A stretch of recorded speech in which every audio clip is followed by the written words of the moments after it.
তাদের জন্য সুবিধা হতো। এক্স্যাক্টলি, সবাই যদি একটু রিনেম করলো।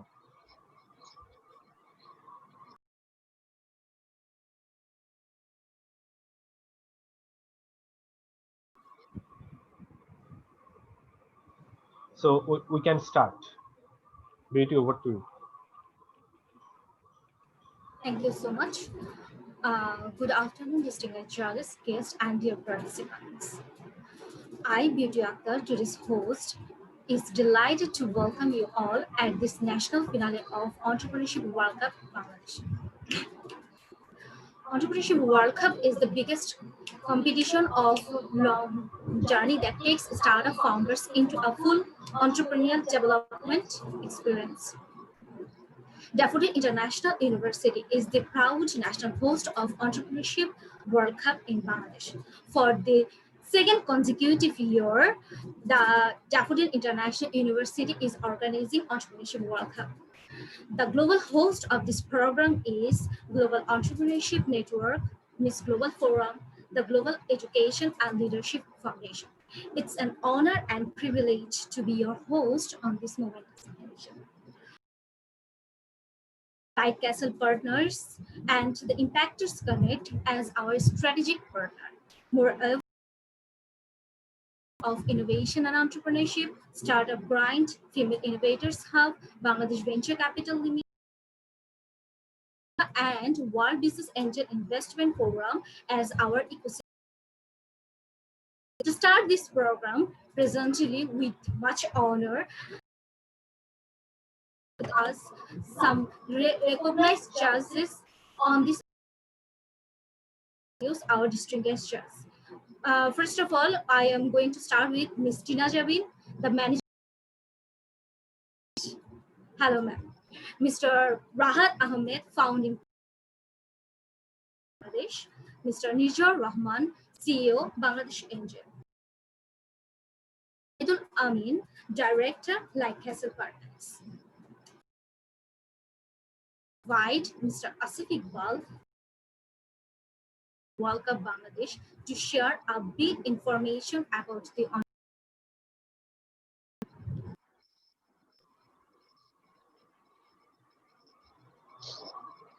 Thank you so much. So I'll take 3 to 4 minutes to give you an overview of this World Cup. We are doing it for the second time in Bangladesh. So Entrepreneurship World Cup is the biggest global competition in the whole world for the entrepreneurs. Not only it is said that it's not only a pitch competition, it is something have given some life-changing experience for the entrepreneurs last year. So today, this year, we have more than 190,000 plus entrepreneurs applied for this Entrepreneurship World Cup from all over the world. In Bangladeshi statistics, I will share in the next slide. So 199 plus countries has joined this World Cup, and also we have a good investor pool and mentors for this Entrepreneurship World Cup with the world-class network of resources.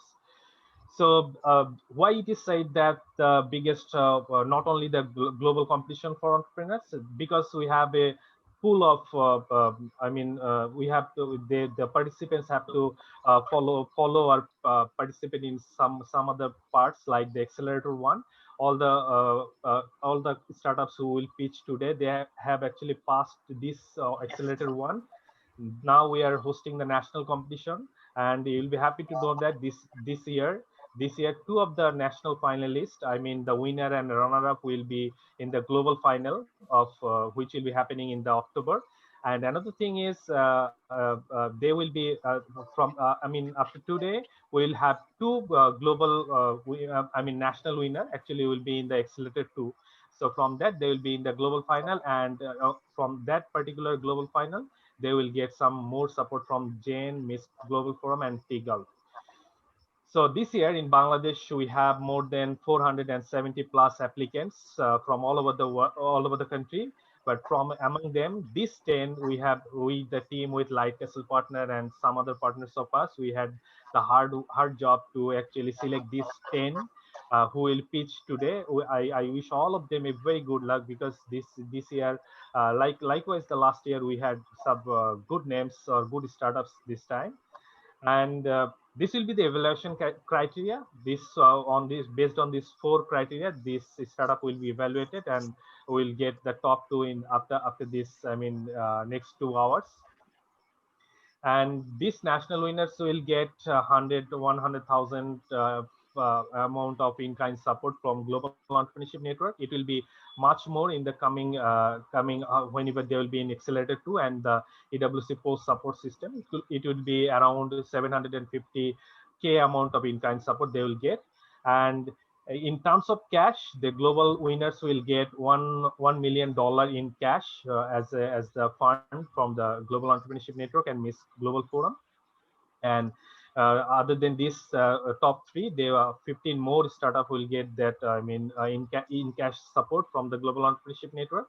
And other than this, as you see, more than 190 plus countries are joining, hosting the national finals. So more than 200 plus national champions will get this sort of support from this, our global hosts.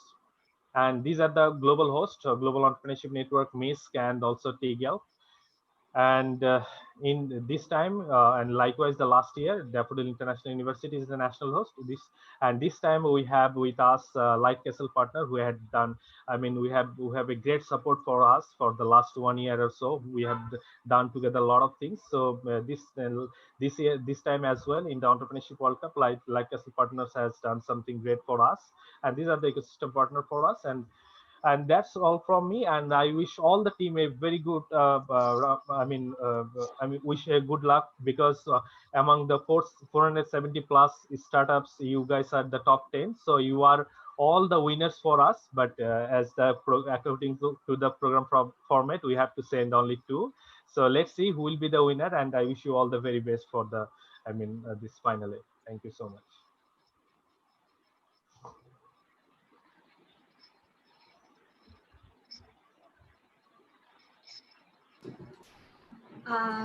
Thank you so much, Mr. Asif Iqbal, for sharing such valuable information. Before starting the pitching, I would like to mention that President of Global Entrepreneurship Network will be joining as Mr. Sabur Khan, the Chairman, Daffodil International University, special guest, and Ms. our guest of honor at the end of the pitching session. Now, dear participants, there are some instructions. You will get exactly 3 to pitch your ideas and 3 minutes from the Q&A session. Time will be strictly followed to run the program smoothly. Sign to finish your pitching. As you know that, get ready with your slides. Of 2 members from your team can pitch their ideas. Be English, but you can mix up both Bangla and English if you want. After I will count your time as soon. So you will get time to prepare with your slide and share yours. This session, at first, I would go Giant to start their pitching session. Thank you. Okay, Beauty, I think like everyone can see my slide, right? Yes, I can see. Okay, here I go. Hi everyone, I'm Ridwan Hafiz, and I'm also the co-founder of Analyzen, country's first and largest digital marketing agency till date. We started GoZam with the sole vision of redefining the way Bangladeshi people travel. Bangladesh is exactly now where Indonesia was in 2012. If Indonesia can give birth to the unicorn Traveloka, why can't we? Despite contributing one of the highest in the GDP and having a $4 billion market, travel has always been very offline, which means inconvenient. We started solving that problem by bringing technology into travel. Till date, we have connected over 106 international airlines and over 250,000 plus international hotels, including some big group names like Oyo Rooms. We have generated some very decent numbers. Last year itself, we sold over $3.6 million, but most importantly, we are focusing on the path of profitability. We have 36% repeat customers, and these repeat customers are contributing 49% of our sales. With a lifetime value of $686, and our customer acquisition cost is as low as $15. Special thanks to all the partnerships that we have made in the last 2 years. We have also launched the very first ever travel AI, and we launched a facility of travel loan, partnering with the largest NBFI partner in the country. We have been focusing on our unit economics since day one, and so far, we're absolutely on track. You're probably wondering, hey, this is a travel company. They're probably gonna get buzzed due to the COVID-19. Guess what? We're just getting started, because COVID-19 can put us down, but it can never keep us down. We shifted our focus into the domestic tourism, which is like 4 times bigger than the outbound tourism. We have connected all the domestic flights, domestic bus, domestic tours, and we integrated our own system into the hotels. And now we have the largest domestic hotel inventory in our platform. This has been a very busy year, as we have been constantly evolving, constantly hustling, upgrading our product and adding new verticals. Let me just give you some of the examples. We have connected all the embassies present in Bangladesh and created the very first ever visa automated machine, where in the post-pandemic world, anyone can actually go, if you want to go any country in the world, you can apply for your visa absolutely online. We launched a solution called GoBiz for the corporate tourism, for the business tourism, and we launched the very first ever native Bangla app in Singapore, targeting the blue collar market. By the way, the blue collar market, they actually consist of 34% of the entire international travel in Bangladesh. Pretty soon, we're going to be present in Malaysia, Saudi Arabia, Bahrain, Kuwait, and all the countries where the Bangladeshi blue collar market is present. Hey, I'm the Superman, but this is the Justice League. The team has cumulatively of 40 years of experience, and they are the one actually making GoZan what it is today. We have some amazing team and amazing investors. We have already raised $1 million, and hopefully we're going to raise another $3 million in early 2021. Mark my word, GoZan is a brand from Bangladesh that the whole world will be proud about. We are not here to witness history. We are here to create one. And with that said, thank you very much. Excellent, GoZan team. You are exactly on time. Thank you so much. And now I would like to ask the judges if they have any kind of question.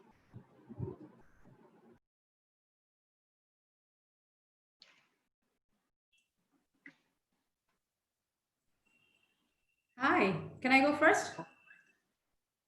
Hi, yes, Appa, please do. Hi, Redwan. We are starving for vacations, right? Starving for staying at a nice hotel. So hopefully GoZan will take care of that even in the midst of COVID. Quick question. So who are your investors, initial investors? So Appa, we have raised a fund of total of $1 million, and from that, one fund came from Brack Osiris Venture, and the other one actually came from OS Ventures in Singapore. They are the same company as SureCash, and another one from Regina Holdings. So actually, the private equity company Osiris is backing us up, and they're the one actually set up different vehicles to fund us. Thank you. Do you have any question? Sure. I guess just a quick question. So what is the relationship between Analyzen and GoZan? Do you guys, I see a lot of Analyzen names here. Do you guys kind of run those in parallel, or? No. The only common thing between Analyzen and GoZan is myself. I'm the co-founder of Analyzen, and I'm the founder of GoZan. That's the only common thing. Yes, a lot of people, for example, this guy, our CMO, he used to be the main guy of Analyzen. He quit Analyzen and he joined us in GoZan. So there are a few people who actually came from Analyzen and joined GoZan. Okay, great. I just also want to go back to your revenue numbers. So those year 3 numbers, those are from 2019 to 2020, or?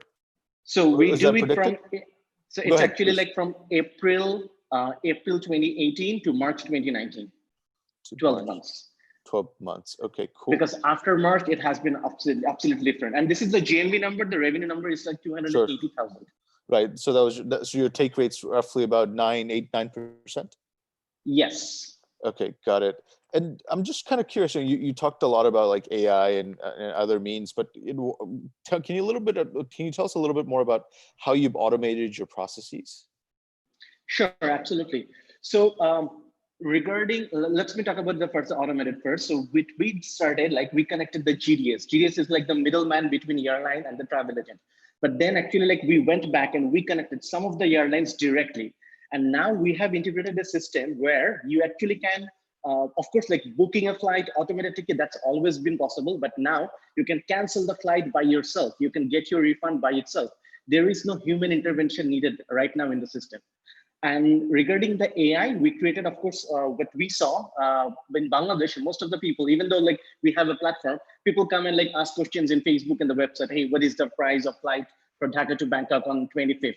So we converted them into created a chatbot persona called Zion, which now talk to the people and actually like it connected with the API. So it brings out all the information, all the flight price real time. And the next version of the AI that we are working on, it's in-house now, we are creating the conversational commerce. So which means people actually can buy within the bot. They just don't need to go to the site. Got it. Thank you. No problem. Thank you so much. Question? Yeah, Ridwan bhai, just wanted to understand a couple of things. Like just as you have mentioned, COVID has a direct impact on your business. So I just wanted to know, like, what was the impact of COVID on your valuation? Like, what was your pre-COVID valuation and what is your post-COVID valuation? And my next question is in terms of your projections for the next couple of years, as we understand that this COVID scenario will persist till 2023, and on the airlines all feel that airline charges, like the ticket prices, would also go up during that period. So if I may, you would understand better. So given Absolutely. this scenario, do you think it would have an impact on your top line, your bottom line, and also your valuation in general? Thank you. Absolutely. So the first question is, yes, regarding, yes, in terms of valuation. So we got a term sheet from a foreign investors, a couple of foreign investors at the March earlier this year with a 9 million pre-money valuation. But we know, of course, like it will impact on valuation. Right now, the investors that we are talking to, we are actually like discussing in some about like pre-money 6 million valuation. So of course it has impacted and it is supposed to get impacted. Regarding the, yes, you are right, international flight, it will take some more time to come back. But that's the reason actually like we wanted to focus our shift on the domestic tourism, which is already back. You would be surprised to know how many hotel bookings we are getting every single day, how many domestic air tickets that we're selling every single day. So yes, in terms of, let's just put it this way, our GMV will not be the same in the next, in this year as it was like last year, but our profitability has gone actually like much better because in international flight, we used to operate like 5% on the total fare plus the incentives. But when it comes to domestic hotel, domestic tours, so we operate in a margin of like 10-15%. So especially as well as star. So if you see the unit economics, yes, the revenue is actually like it is going high, but the profitability is getting actually like much better because in international flight, we have to discount a lot, but not the thing that we are doing right now with hotels or cars or tours.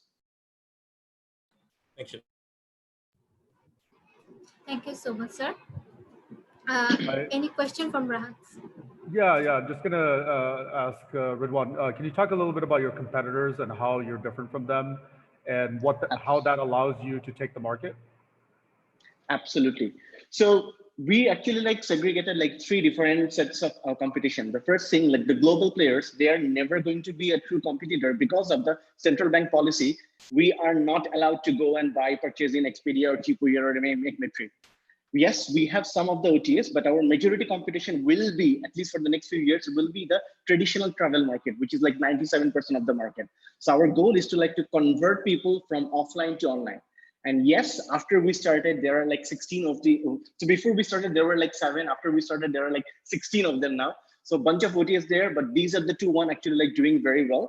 Having said that, these 2 are actually like mostly focusing on outbound tourism, where we are actually like building our own inventory in the domestic tourism.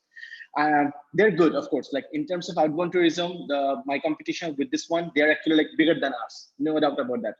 But what we have is the technology. We have actually like our focus on the domestic tourism, And we have, of course, all our experience for the last 12 years in actually like in consumer acquisition and advertisement. If I want to add like one last point, what we have that my others competitors probably don't is we have the grit. We don't know how to get shut down. We're not gonna quit. We're gonna keep hustling, keep pushing. We're not in a better financial position than my competition, but we're actually like hustling and we're gonna see the light at the end of the tunnel. Thank you. Okay, thank you so much, judges and Gozayan team. Now I would like to invite our second team, that is Octoglory, for their presentation.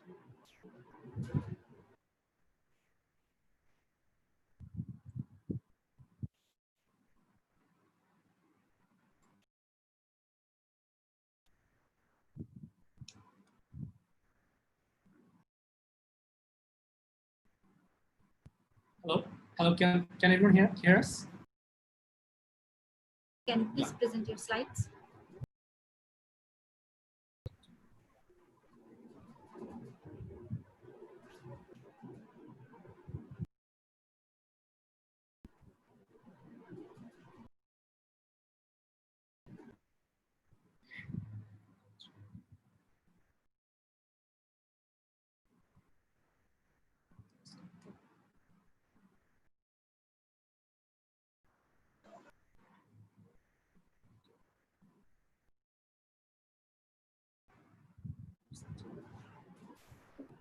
Can everyone see the slides? Yes, we can see your slides. Your time starts now. Hello everyone, we are Team Optimally. We are a retail tech startup that is trying to optimize and digitize the mom and pop retail infrastructure and distribution of South Asian countries, specifically Bangladesh. Just an overview of the retail landscape. 1.5 million retail stores only in Bangladesh and 70,000 distributors. And even staggering statistic is that we see so much buzz around modern tech and e-commerce, but 95% of our consumer goods consumption actually happens through this Dokan and mom and pop retail infrastructure that we see. But in this hugely massive market, almost everything happens manually, starting from order collection to sales transaction, stock transaction, to credit transaction, credit recording between distributors and retailers to shopper. And what this creates is that this creates a massive inefficiency, not only in terms of overall management of business, but also the efficiency of the manpower and the overall resources that the different distributors or the big brands have, and also the retailer end. And now we're trying to solve this by providing three interfaces of the same integrated solution to distributors, retailers, and the shoppers. We are trying to solve, the solution has two layers. The first layer is in which the main use cases, the operational use cases of each of the stakeholders are being solved. But the real magic of our system happens by the integration of, by bringing all these three stakeholders under one integrated infrastructure. Just to give you a context, on the retailer distributor end, we're providing them with a digital distribution ERP and also a digital order collection solution, a mobile app through which they can digitally collect orders. On the retailer end, we're providing them with a mobile ERP backed with the web solution through which they can keep track of their sales transaction and their stock. On the customer app, we're providing a very small micro app through which shoppers can keep track of warranties and loyalty benefits from retailers and brands. But the main magic happens because all three are here. We are being able to create a digital distribution network by which retailers can directly send indents for procurements to suppliers, and suppliers can also process the replenishment by using our system, and also the overall transactions and the credit tracking, everything happens so simultaneously that the thousands and thousands of registered books and manual bookkeeping they have to maintain is not being able to maintain right now. Also, from a big brand's perspective, they are getting an overall bird's eye view of the total distribution network by going through our system, which is a massive valuation prop for them.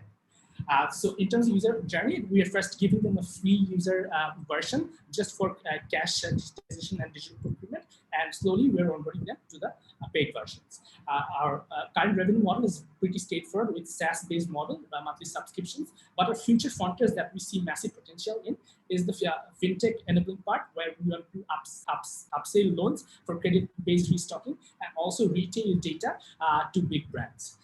In terms of traction, we have 1,500 plus retailers and 50% suppliers with 3 big brands as our B2B suppliers. Our Peekaboo, Essilor, and Fortuna is maintaining the overall network through our system.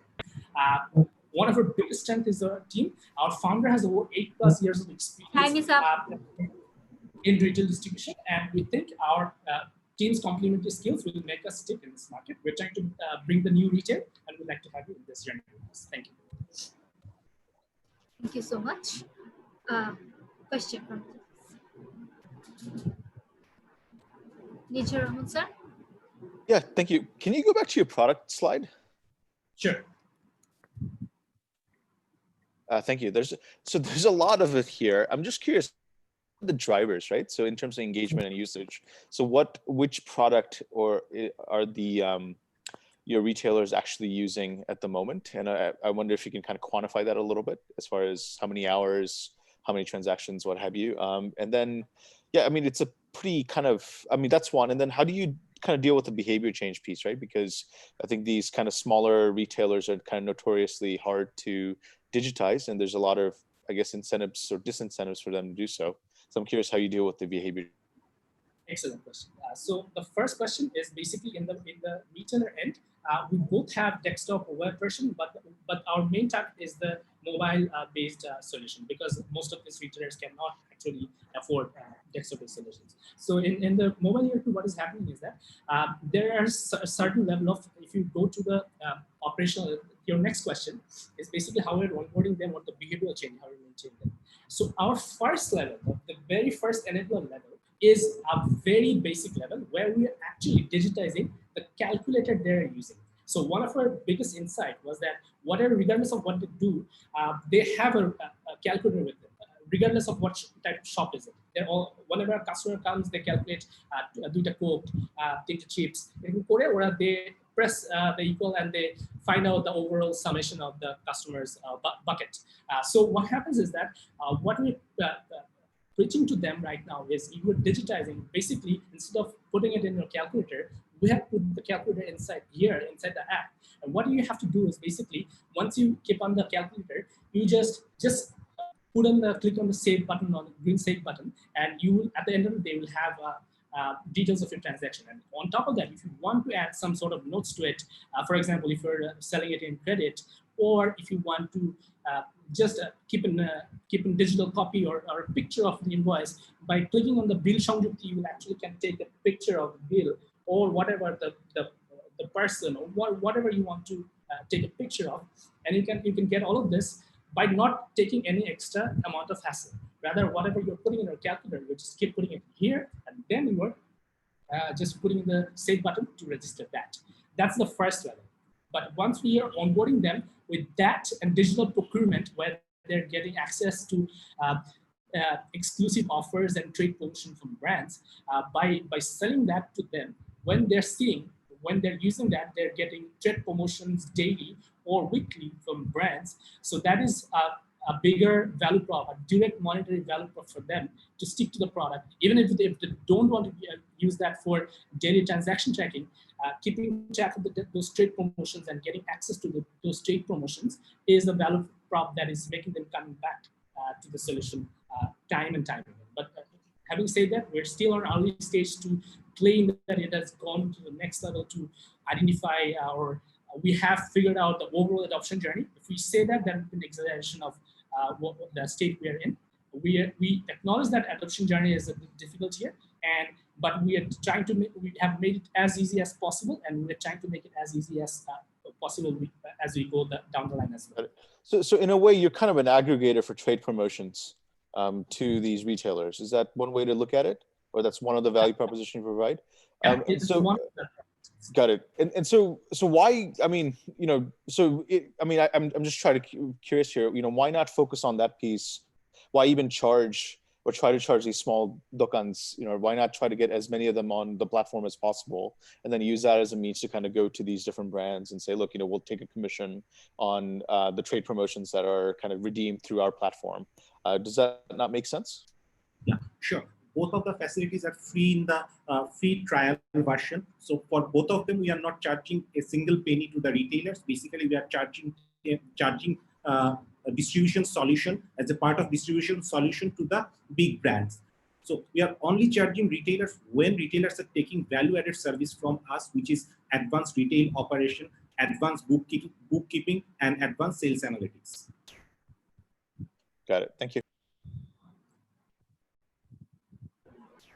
Thank you. So, any more question from any other judges? Yes. I had a question. So basically, you guys are basically trying to make these retailers adopt these digital technologies. One option would be, one thing is like currently they're probably using a ledger, a cash book, where they're keeping all these transactions, and you are trying to replace that in a way.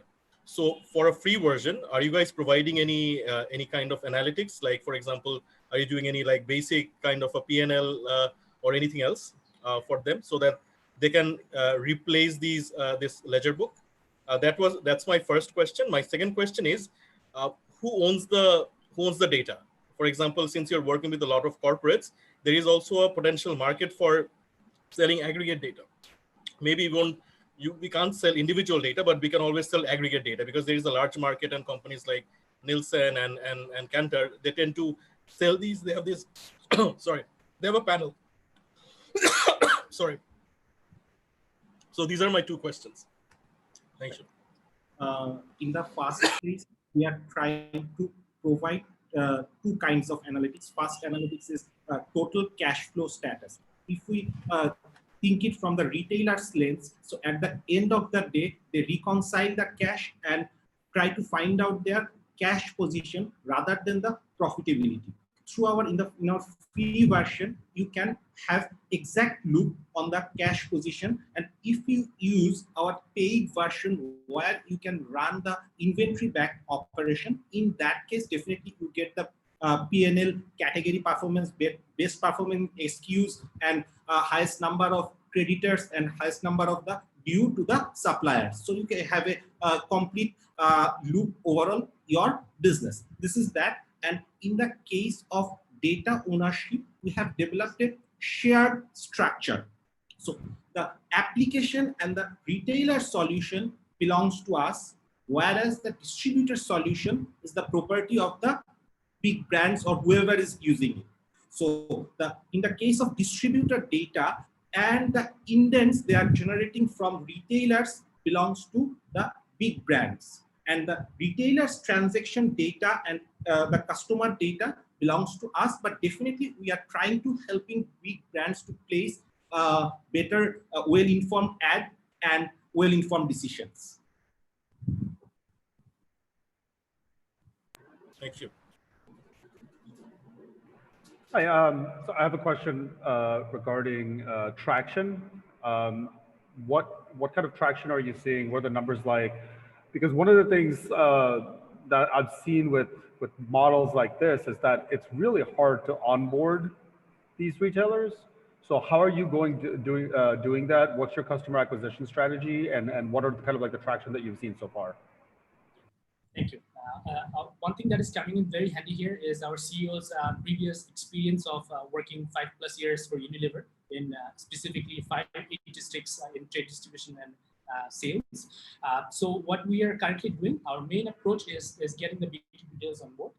So we are reaching out to big brands specifically to onboard to B2B sales bosses to onboard the B2B clients on the first level. So on the distribution end or the B2B end, that's our primary point of focus, using our founders network to organic reach outs and onboarding them through our sales pitches and commercial decks. But on the customer end, we have initiated an interesting quad, again using our CEO's previous network. The sales rep of different distribution houses, we have introduced a referral-based modality among the sales rep for onboarding the retailers, where if they can onboard and convert one retailer to our paid version, we are giving them a handy amount of percentage out of the first year's revenue, which is serving as a big incentive for them to actually, they're going to the stores regardless of this. So whenever they're going, they're pitching our product to them as a solution to keep track of their stock and also find out the profitability. And if they can convert, they're getting a handy amount. So this is something that is working out really good for us. On top of that, we are also using some bit of digital promotion, digital channeling, which is also accounting for 30% of our acquisitions. But in the B2B end, mainly say direct reach outs to sales bosses through our founders network, and the referral modality in the retail end are two main modes of acquisition. So put things into context, one national operator deal easily get us at least 200, 300 or 400 retailers. Just put things into context. Peekaboo gave us almost 15 franchise stores. The Essilor gave us 350 plus stores, which are exclusive, which are mutually exclusive from the paid retail traction, what we are showcasing in front, like the 1500 plus is mutually exclusive from that. Thank you.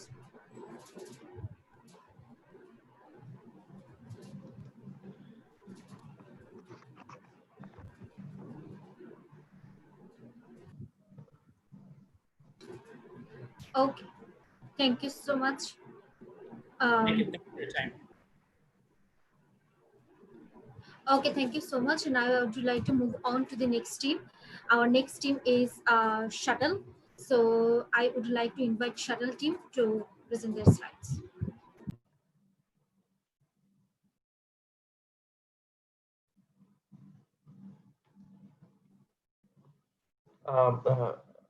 Can you see my slide? Yes, I can see your slide. Great. Hello, everyone. I'm Riyasat, co-founder and CEO of Shuttle. Shuttle is a mass transit startup that provides safe transportation at an affordable fare by moving more people with fewer vehicles. We're a platform that caters to both B2B and B2C customers. So far in the last 27 months, we have generated more than $550,000 revenue with a monthly compounded growth rate of 17.5% since Jan 2019. So we all know that public transportation in Bangladesh is unplanned, unsystematic, and unsafe. So when we started talking to our potential users, we had this very interesting finding that there are different segments of people, and these different segments have different needs and different requirements. For example, for women, safety is a major issue. On the other hand, men want the fastest solution at the cheapest price. And then we have businesses who are worried about managing transportation for their employees. So our entire understanding from the situation was that one solution for all these segments will not solve the problems. So 21st century mass transit solutions need to cater to the unique needs of each of these segments separately. So keeping that in mind, so far we have launched two services, Shuttle for Women and Shuttle for Business. So why Shuttle for Women? Study done by Bragg shows that 94% women commuting in public transport in Bangladesh have experienced physical, verbal, or some other forms of sexual harassment. This is the initial problem that we wanted to solve. We provide the service in minivans where 10 to 11 women can safely commute together by paying less than 1/4 of Uber cars. And why Shuttle for Business? Because last year we got an opportunity to work with one of the biggest multinational companies in Bangladesh, and that helped to identify a lot of opportunities in the B2B segment as well. Since then, we've been catering to different B2B clients, and especially during the pandemic, we are enabling our B2B clients to support their moving employees by providing a sanitized transportation solution so that they can, their employees can safely reach their offices during the pandemic. And you'll be glad to know that since March this year, our monthly revenue has doubled, and we have been running profitably since April 2020. So these are some of the products that we have in the pipeline: unisex shuttle, shuttle for school, bus ticketing, vehicle platform, and solution for lower wage earners. So only in Bangladesh, we have a total addressable market of $7.5 billion, but we do believe that this solution is applicable in other developing countries and densely populated cities as well. So the good part is it's not just us, there are other mass transit solutions that are trying to solve the same problem. So last decade, we saw how Uber revolutionized the taxi industry, and we firmly believe that this decade we will see another revolution that will be in the mass transit industry. So the core team of Shuttle has previous experiences of founding and establishing successful businesses. And the good part is all three of us have been working together full-time at Shuttle for the last 2.5 years, which has given us a lot of insight and knowledge to succeed in this business. And we're really excited about the future. Thank you. Thank you so much. That's great. Now I would like to ask the judges if they have any question.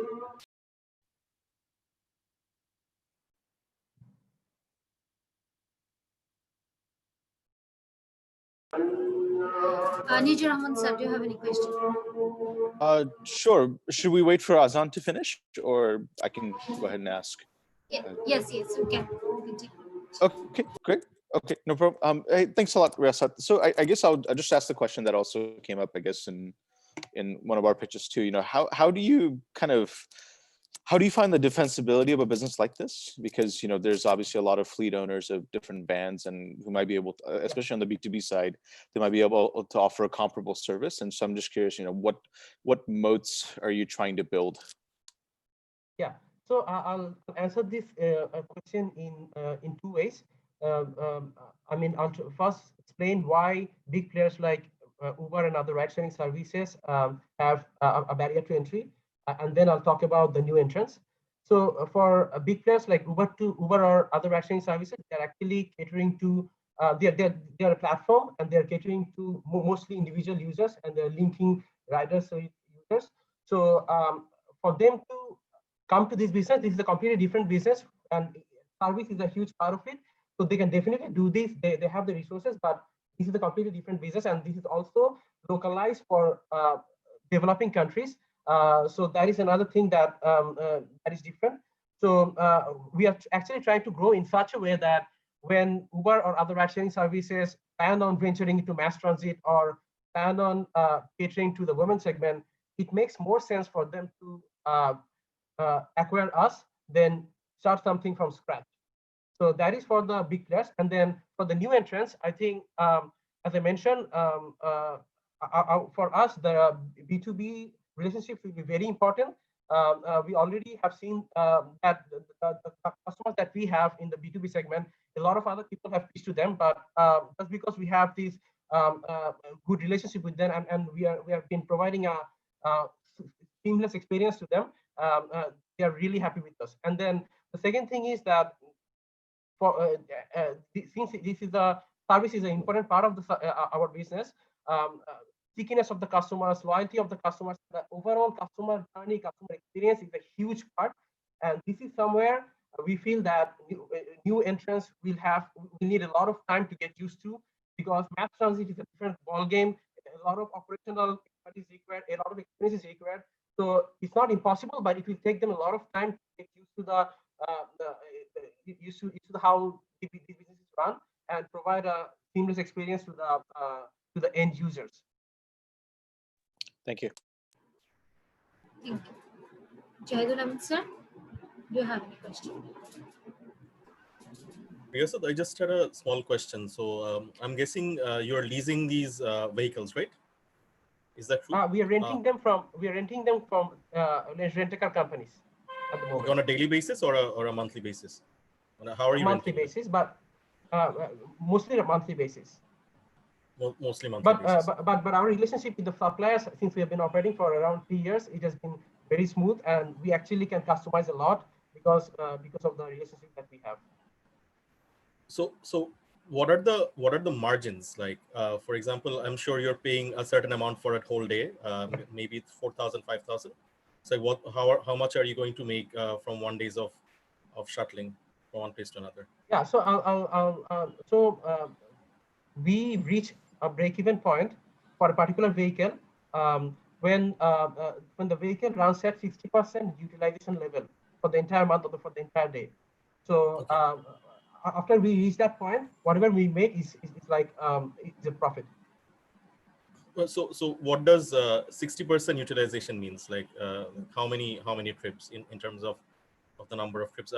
Just an estimate. For example, if you're taking maybe students or employees from Bosundhara to some other places. Yeah. So how many trips do you have to make in order to like cover 60%?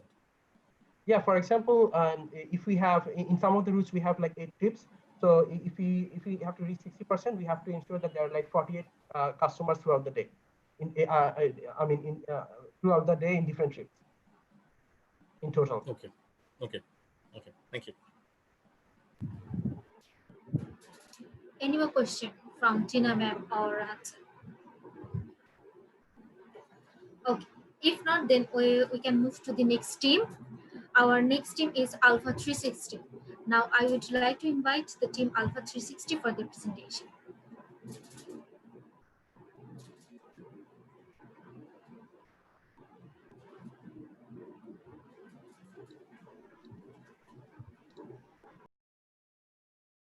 This is Sayan.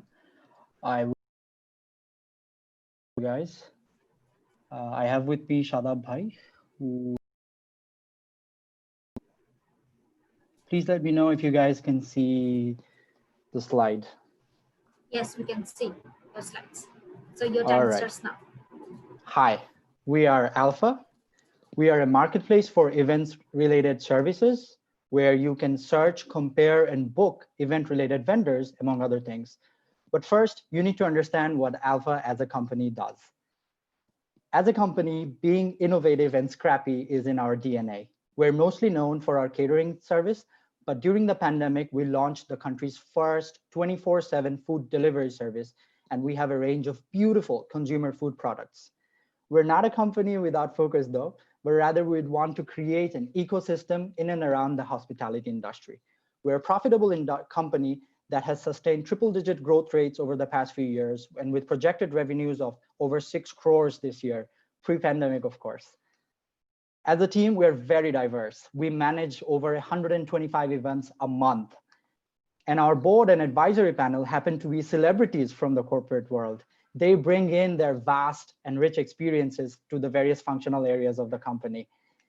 So if you've ever organized a wedding or an event, you know how painful it is. Your options were very limited. And 360 was actually born out of our customers' feedback who complained that the market was very unorganized and that information wasn't readily available. As a result, the sellers dictate the prices, making it costly for the customers. And what better way to solve this problem than with a marketplace? Well, it's free right now, but as a business model, we can do commissions, listing fees, consultancy fees, and many more. And this whole idea is not rocket science either, because there are good examples out there. The Knot in the US is a $500 million company.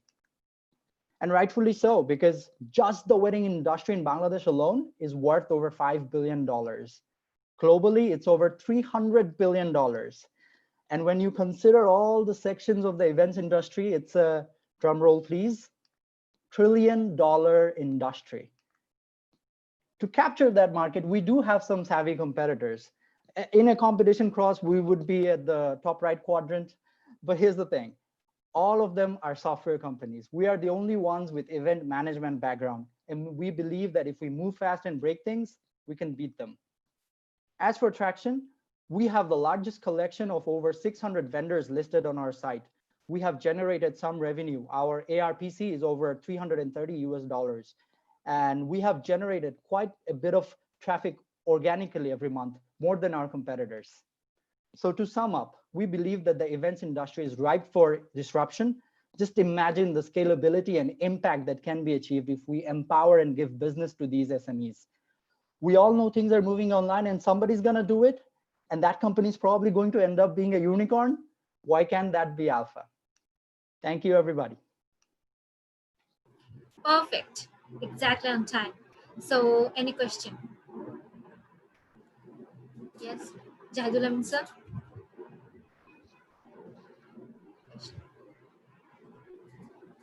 So I think your strategy is quite straightforward. You're trying to ring fence your clients, trying to sell them different kinds of products, and sounds like a fair strategy. My question is, like, I'm sure the COVID scenario has sort of decimated your event business, and this is probably not going to come back in the near future, at least not in the next 1.5 years. If I'm just being pessimistic. Hopefully within a year, but maybe not. But considering that, how do you expect to keep on growing? Because organizing events would still be at the core of your business. I know you guys are trying a lot of different things, like selling online and trying out different products, but how do you sort of like resurrect your core business? So far during the pandemic, I'll be honest, our sales were down by 98%. We took a hit, but we really didn't lay off anybody. We have our own retained earnings from the last few years, and we're sustaining with that. But surprisingly, the event section, it's picking up. Our catering sales are going up. But this, if you think about it, the other sections that we have, like the catering business, the food 24/7 food delivery, the retail consumer foods, they're all SMEs in a sense. We have to generate revenue to sustain it. 360, on the other hand, is a startup. And the reason we're pitching right now is because we don't have the funds to sustain it over the course of the long term, because our previous strategy was to use our retained earnings. And I do feel that, yes, events will take a hit, but they are happening. Our sales have quadrupled from last month from July to August. And we're seeing this trend pick up. People are getting married. People are organizing events. I was shocked to see that, but they are doing events on their rooftop. They're bringing in friends. The ticket size has decreased, but there are events happening nonetheless. So I expect somewhere around the winter, Bangladesh is going to forget that COVID ever happened. Okay, thank you. Rahat sir, do you have any questions? Yeah, so I have a question. I'm trying to understand something here. Alpha 360, who owns Alpha 360? Alpha Catering, the parent company. So we as a company, we experiment with different ideas. Like the cloud kitchen is a different idea. The consumer foods is a different idea. So they all align with the F&B sector, but 360 we are willing to spin off these SBUs as separate entities. Okay, so if I come in and invest in Alpha 360, do I get you full time? You will get my team that works in Alpha 360 full No, but do I get you as the co-founder? You'll get 50% of me. So, I mean, this is a problem for me as an investor is when we come in and give founders money, you're what we're investing in as much as the company at the end of the day, right? So what's valuable for us is to know that you're giving your all. And so this is a tough thing for me to understand who I'm actually. I completely get your point, but we think differently in Alpha, because we feel like if it's shared, the overheads gets distributed. Like our support functions, finance, HR, they're all shared. So that enables us to be more sustainable in the long term. That's how we think. Okay. And I think if you want to get me, there will be KPIs. I will live up to that expectation. Oh, of course, of course. I mean, ultimately, the value systems for founders are different. Sometimes you need to have some sort of sustainability. I think, for the record, I know you said your business is down during COVID, but sometimes I think when the market's the worst, it's the best time to build a company because nobody else is looking at the market. So I definitely think this is a product that needs to exist. I would recommend further clarity on shareholding structure and I do have my founder Asif. He is the CEO of Alpha Catering. So one of us, if the workload ever increases, Alpha Catering runs on autopilot. We don't need to intervene on a day-to-day basis. So if one of us moves out, I don't think the parent business will suffer that much. Great, thank you. Thank you. Niju sir, do you have a question? Yeah, I would just kind of echo Rahat's thoughts a little bit too, right? I think generally speaking, I think there's a short-term and a long-term play.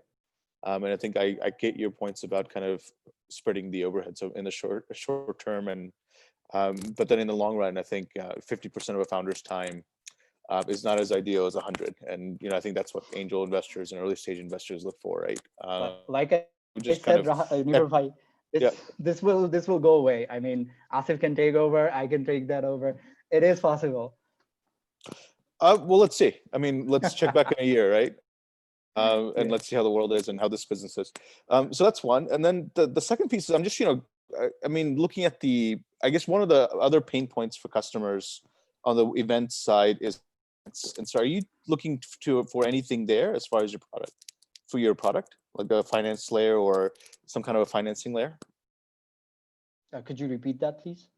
Like in terms of pain points, right? So I know financing these events, these weddings is a big challenge for a lot of middle-class people, for example. Are you looking at anything there? So there is this loan aspect microfinance aspect that we want to explore, where we can give microloans to these SMEs and also the consumers in the form of wedding loans so that they can pull off their event smoothly. So that's an area we want to explore down the line. Does any kind of like escrow system work, or do you think it could work where payments, maybe the customer pays you first, but then you only release payments in tranches to these SMEs based on them meeting targets, for example? Because that's the other pain point, I guess, is just managing them, right? Like, yeah, go ahead. We are actually working with an escrow system. Right now, Alpha Catering does work with a lot of the event service providers. And the way it works is that we pretend those services are ourselves. We are executing it as Alpha. And so the customers is actually paying to us, and then we're paying to the vendor again. So we do have a very good working relationship with them. And the escrow system is very much viable in this case. Right, and I think that also helps with your working capital and kind of those needs. Yeah, makes sense. Cool, thank you. Welcome. Okay, thank you so much. Now I would like to move on to the next team, that is Interactive Cares. Okay, so Interactive Care, I would like to invite you to share your slides.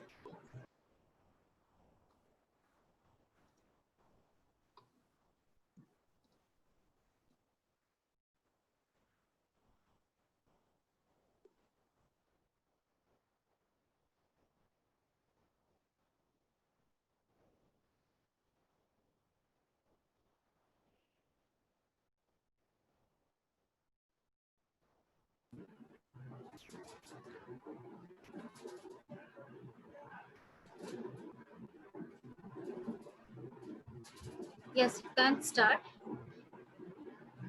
Samir, put the slide on full screen, please.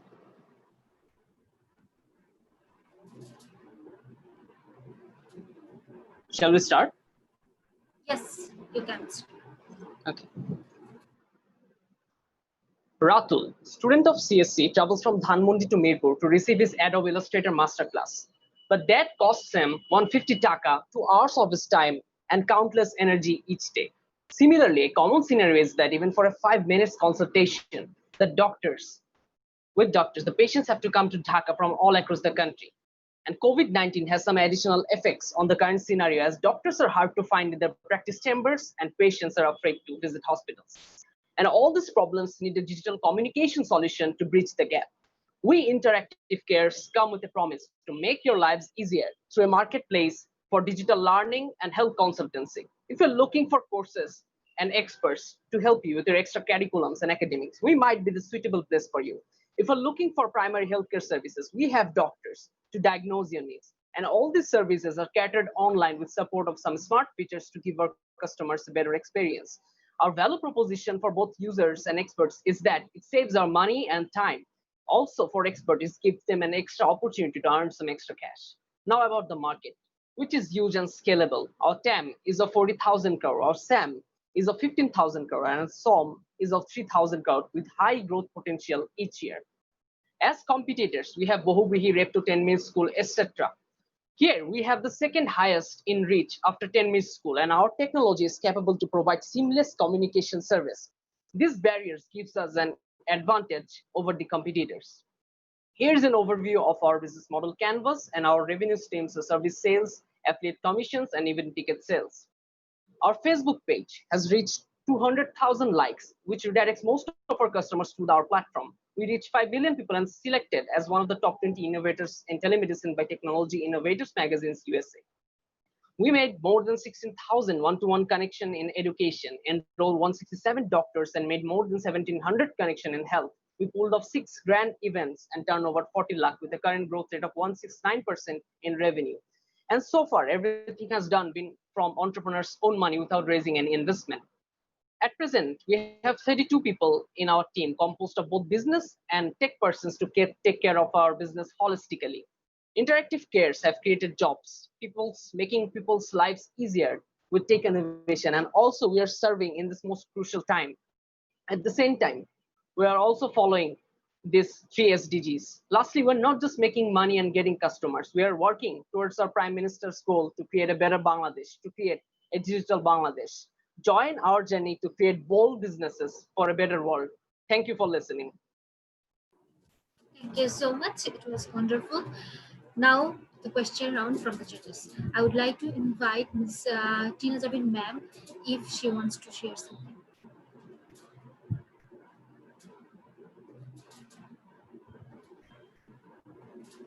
my turn to ask questions? Is that Yes, what you yes, said? ma'am. Yes. I'm hiding behind the camera. Thank you. I was actually listening and taking notes because I would like to meet some of these startups who are pitching today. Interactive care. So tell me, what is your what is your traction so far? You may have said it, but I was busy taking notes. What has been Yes. traction so So far, ma'am, we have generated 40 lakh taka revenue. And in the first year, it was 7 lakh taka. In the second year, 13 lakh taka. And currently, at the present year, it is 22 lakh taka. So, and in the current year, exactly from which segment have you generated this revenue? From October, our fiscal year is from October to October.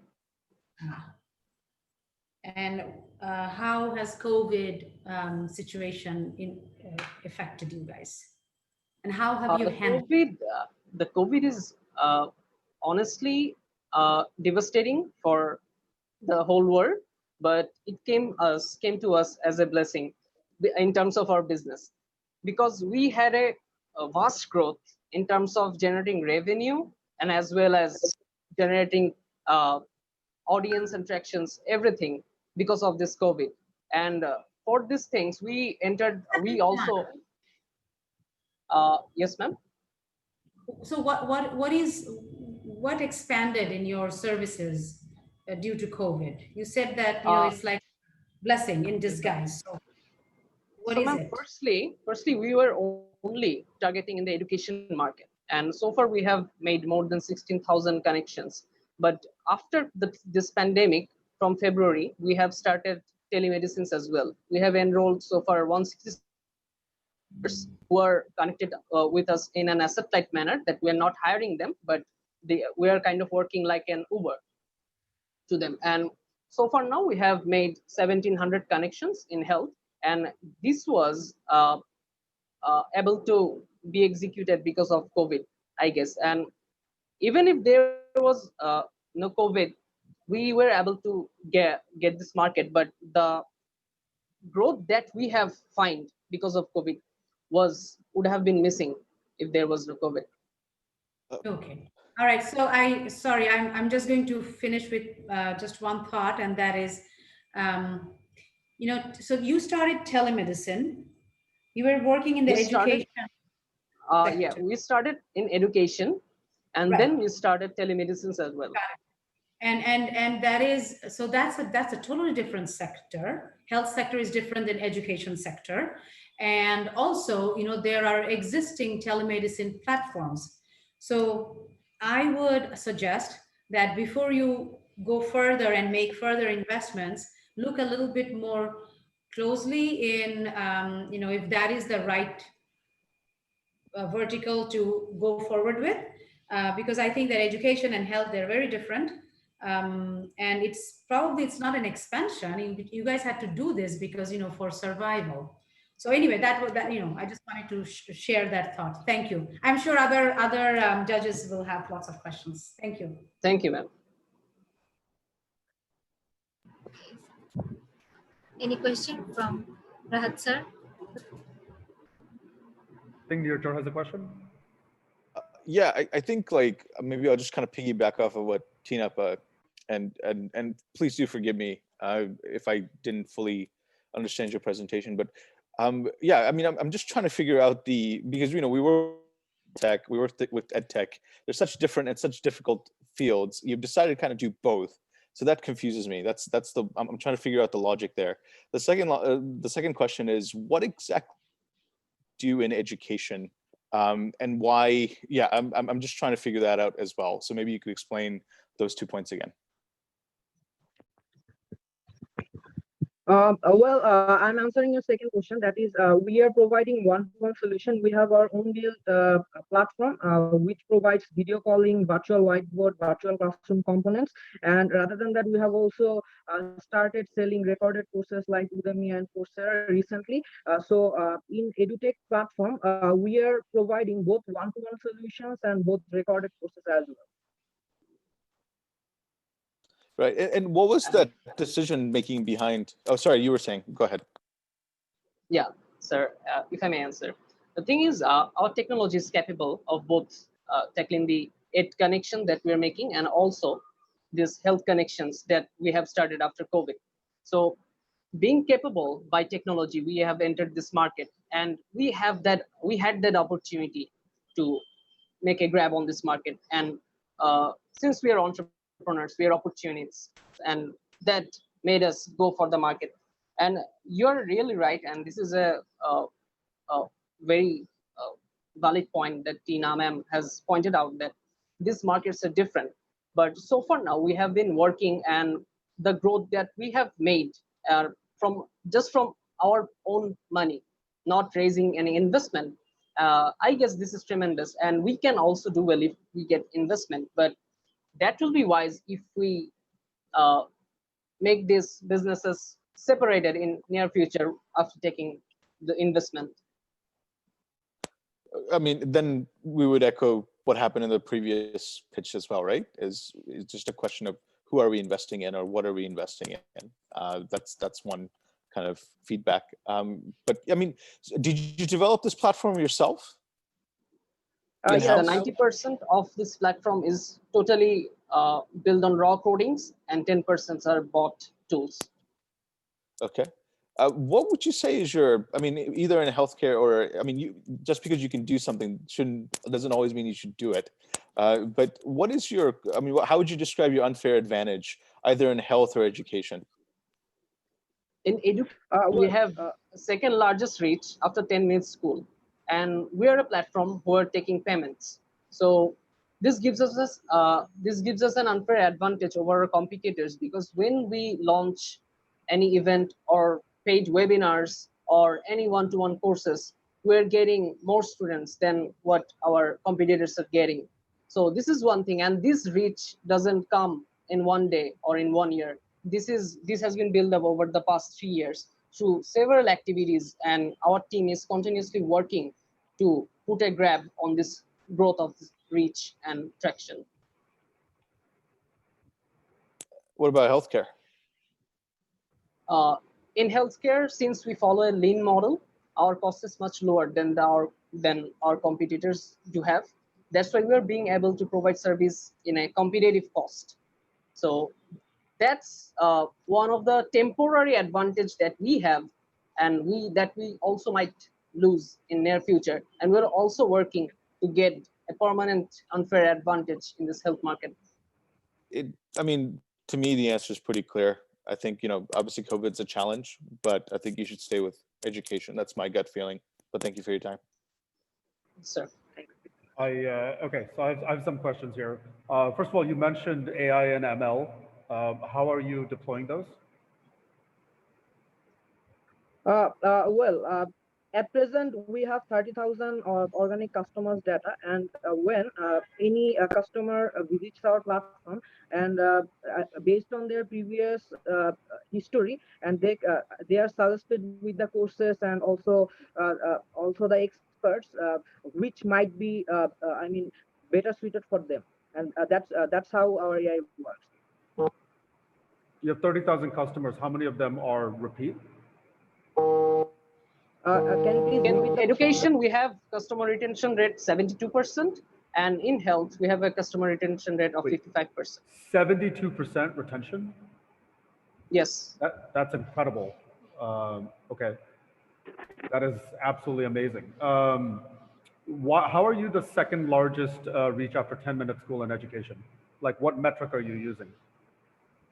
We are using our reach, the customers and the crowd that we are getting in our each events or seminars or paid webinars.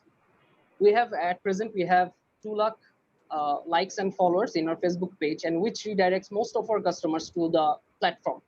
And depending on our likes and reach, we also get our customers in our paid webinars as well.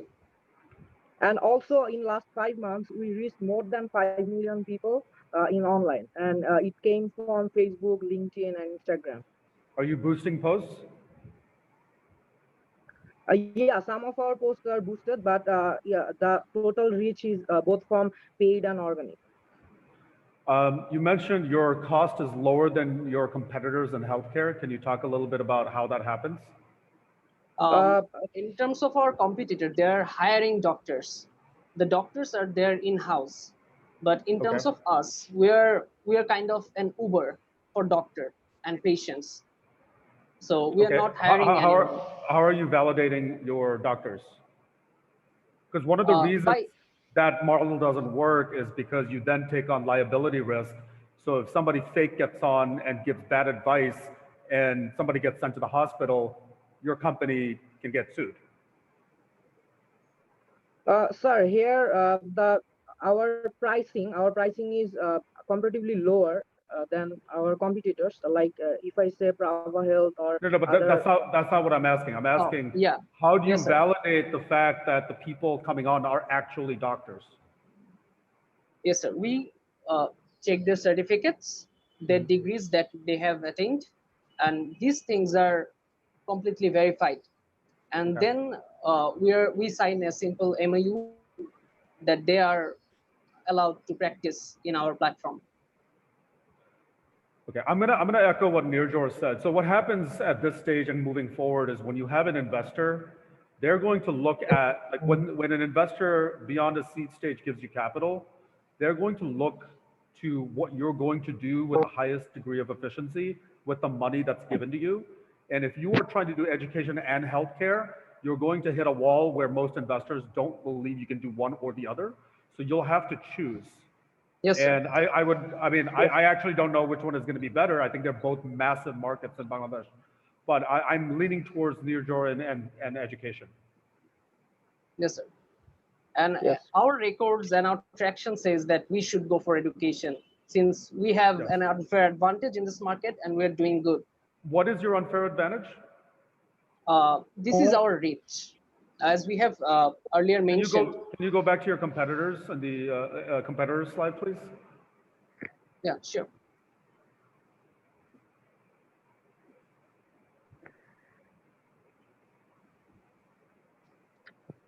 Who are you considering your educational competitors? The ones that are listed here?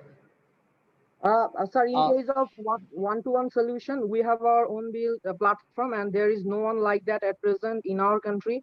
And in case of selling recorded courses, as we have competitors like Bohubrihi, Repto, and also Shikbe Shobai. And 10-minute school, they are following a different model, and they are providing free videos to people. Okay. I'll just say this: the market is way bigger than you think. You have way more competitors than you think. Yes, sir, you're absolutely right. And at the same time, the market is also huge. So even if there is other competitors, there will be fair shares for each and everyone. Yeah, I would double down on what Nirjor said. I would focus on education, and I would find a niche in the education to completely own, rather than being such a wide net. But yeah, that's all for me. Thank you, sir. Thank you. I just have a couple of questions. The first question is like, since you're operating into like totally different verticals, like how do you introduce yourself to the clients, and how do you deliver your services? Do you use the same platform to deliver the service, or do you have two different platforms for delivering the services? For the service, we use the same platform. When you log into our service, you'll be given two options, whether you're going to take health services or education services. And the first question is, sir, can you please again repeat the first question? How do you define yourself to the client? Like, what do you say? Like, I'm an education company, e-learning company, which also provides health tech. How do you define yourself? So we have started providing health services recently. So we have a strong positioning in the market as a tech company. So in terms of health tech, this isn't just additional service we use due to COVID to get a grab on the market, since there was a vast opportunity, and that also boosted our revenue. And at the same time, that to answer your question, at present, what do we say to customers, that what do we do?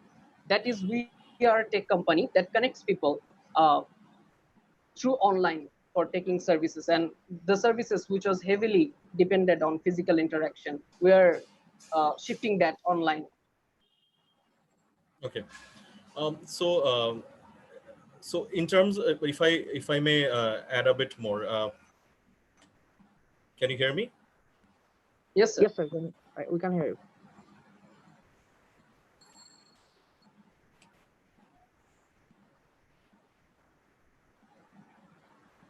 We can hear you, sir.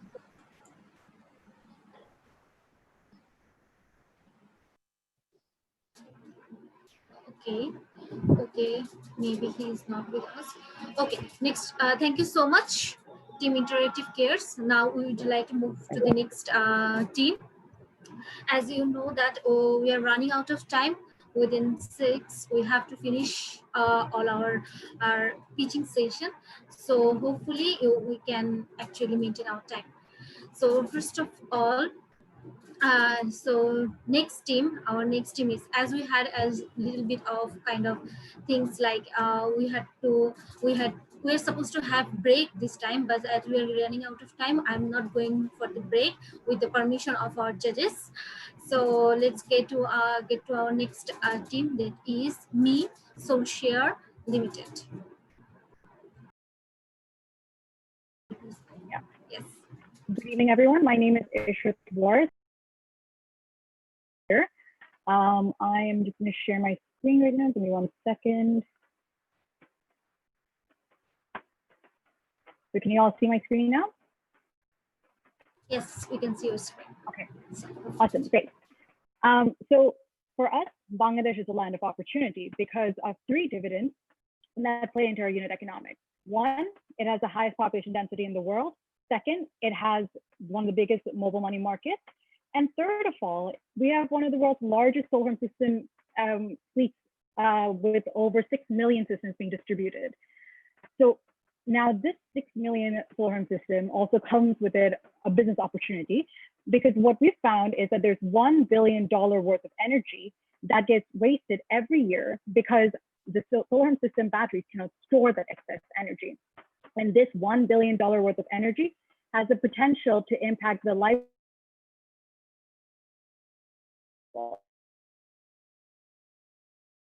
To do that, we've built a homegrown peer-to-peer energy exchange platform where we connect solar system owners and non-owners onto the grid so that they can trade electricity with each other. What this means is that the energy exchange is done with our smart meter, the SolBox, which records every transaction that takes place and then settles the earning into the customer's mobile money account out whenever they want to. Our solution has been a World Economic Forum tech pioneer, and it's the only Bangladeshi solution till date. So our business model is a B2B model because we want to leverage on the 3 dividends I mentioned earlier: population density, solar system fleet, and the mobile money.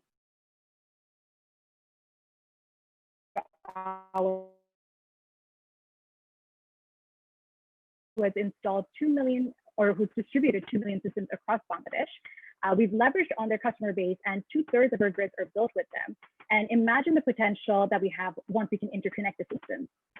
Our customers, on the other hand, trade electricity based on traded electricity. And this entire transaction, like I mentioned earlier, is made seamless because of our mobile money integration. So as of right now, we require $2.75 million to reach EBITDA profitability. We've secured 1.6 million in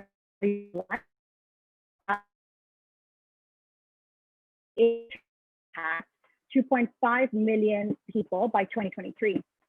As you can see, this is our management team. We are a team of engineers, social scientists, and economists who are working together to build the future of utilities here in Bangladesh. And the future of utilities for us is decarbonized, decentralized, and digitalized. Thank you all. Thank you so much. Now the question from Jaidur Ahmed sir. Do you have any question?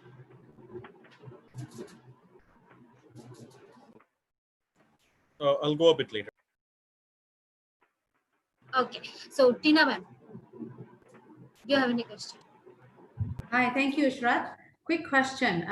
Who are your investors? We have corporate VCs and social impact investors.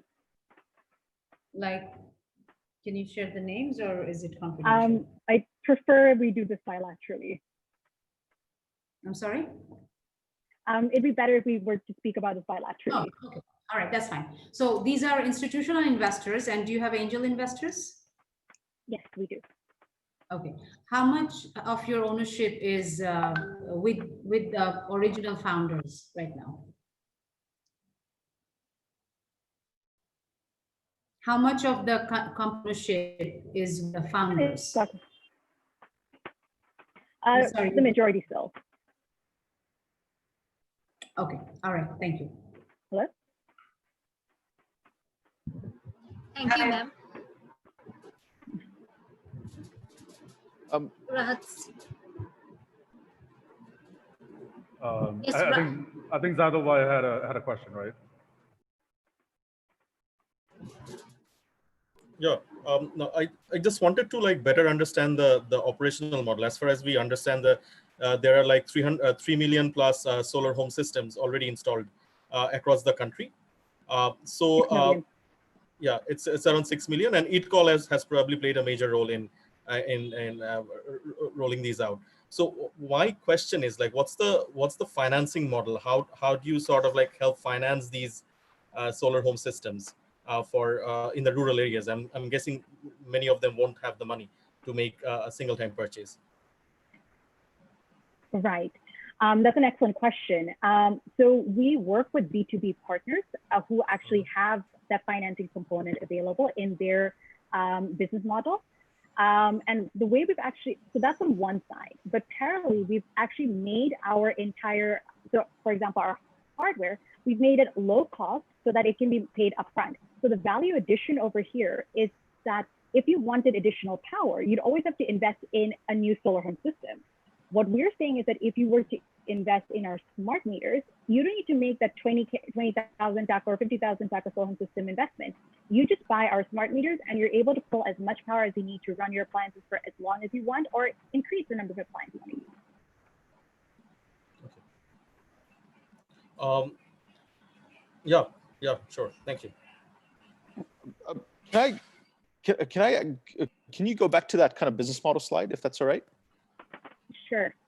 And I guess I'll just kind of start with the first question, just around the boxes themselves, or soul box, right? Yep. So is it limited by distance as far as, I mean, yeah, as far as like, do you need to be already in a neighborhood or like a microgrid kind of structure, or how does that work? And then is it also limited by, I guess, the make or model of your solar home system as far as whether or not you could use it? Right. So right now, our existing meters, the interconnection distance between two nodes can be 30 meters. And so, but then each node is connected to 3 other nodes. So the way we structured when we want to build a grid is we want to create almost 60% of households should have,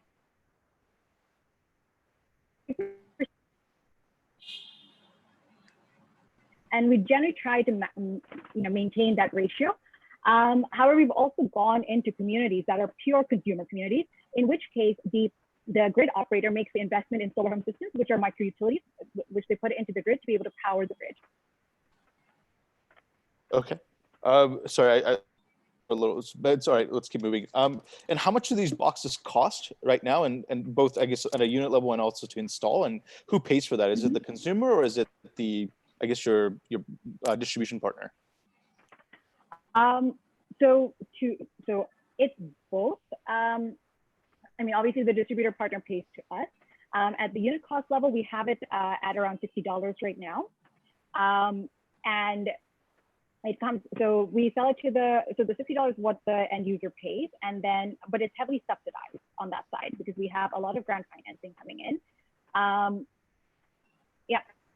So what was the other question? So right, so I guess, so you sell these on a wholesale basis to your distributors, and then they, I guess, sell them plus with microfinance and I guess at a subsidized level to the consumer level, right? Is that how it works, or? I'm so sorry. Could you repeat that again? The network is really bad. No worries. Can you hear me okay?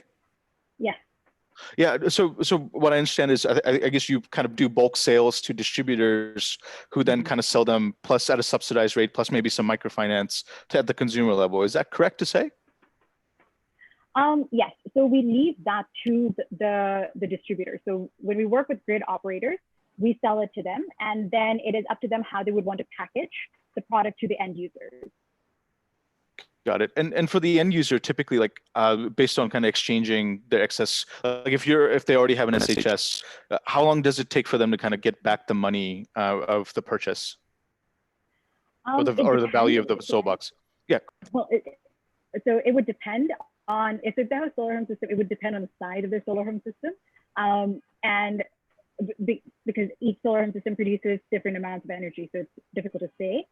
And well, for consumers, it is an upfront investment that they make.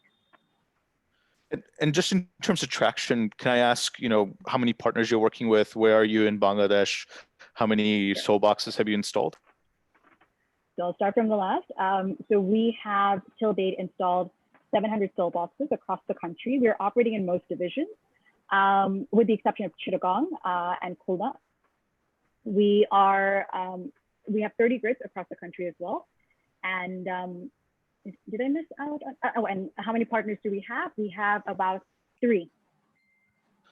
And these are mostly MFIs? These are mostly MFIs that also, I guess, have solar distribution arms or solar financing arms? Or? So 2 of them have, so one of them have the solar home system, or both of them have, 2 of them do have solar home system distribution programs. One of them do have the microfinance component available. And the third one is actually a government agency that we work with. Got it. But they come with a very big network in that community that we are able to tap into for the different services. Got it. And is there any, I mean, I don't know if this is in your, I'm sure it is in your product roadmap at some point, but is there any application of this for businesses and yeah, a much larger application say for businesses and commercial buildings? Absolutely, that is something, but that's something we're looking at much further down the line. Right now, we're operating in off-grid areas. So again, the kind of businesses that we work with are mostly micro businesses in those communities. Great, thank you. Okay, thank you. Rahat, do you have any question? Yeah, just a quick question. Thanks for the presentation. Your existing investors, so you've raised a decent amount. What is the vision that you share with them? Where do you see this company in a 3 to 5 year window? So where we see ourselves in 3 to 5 year window, definitely having built a smart grid. I mean, moving Bangladesh along to a platform where, we are actually able to truly do peer-to-peer energy exchange. That energy is not centralized, but it's decentralized, and that it is each consumer's, or each of us can actually produce and consume our own energy and also interact with the grid, unlike the way it is right now, which is very unidirectional and very top down. Great, thank you. Okay, thank you so much. Now I would like to invite Team Khaide today for their presentation. Hello everyone, I'm just sharing my screen.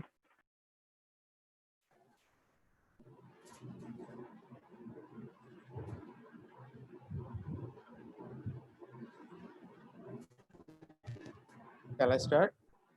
Yes, you can. Hello everyone, I'm Shafkat, Chief Operating Officer and co-founder of Khaide today. Food, human beings' basic need, though in the legacy-based grocery shopping process, we have seen that it is time-consuming for the customers, and also the quality of raw products has not been monitored properly.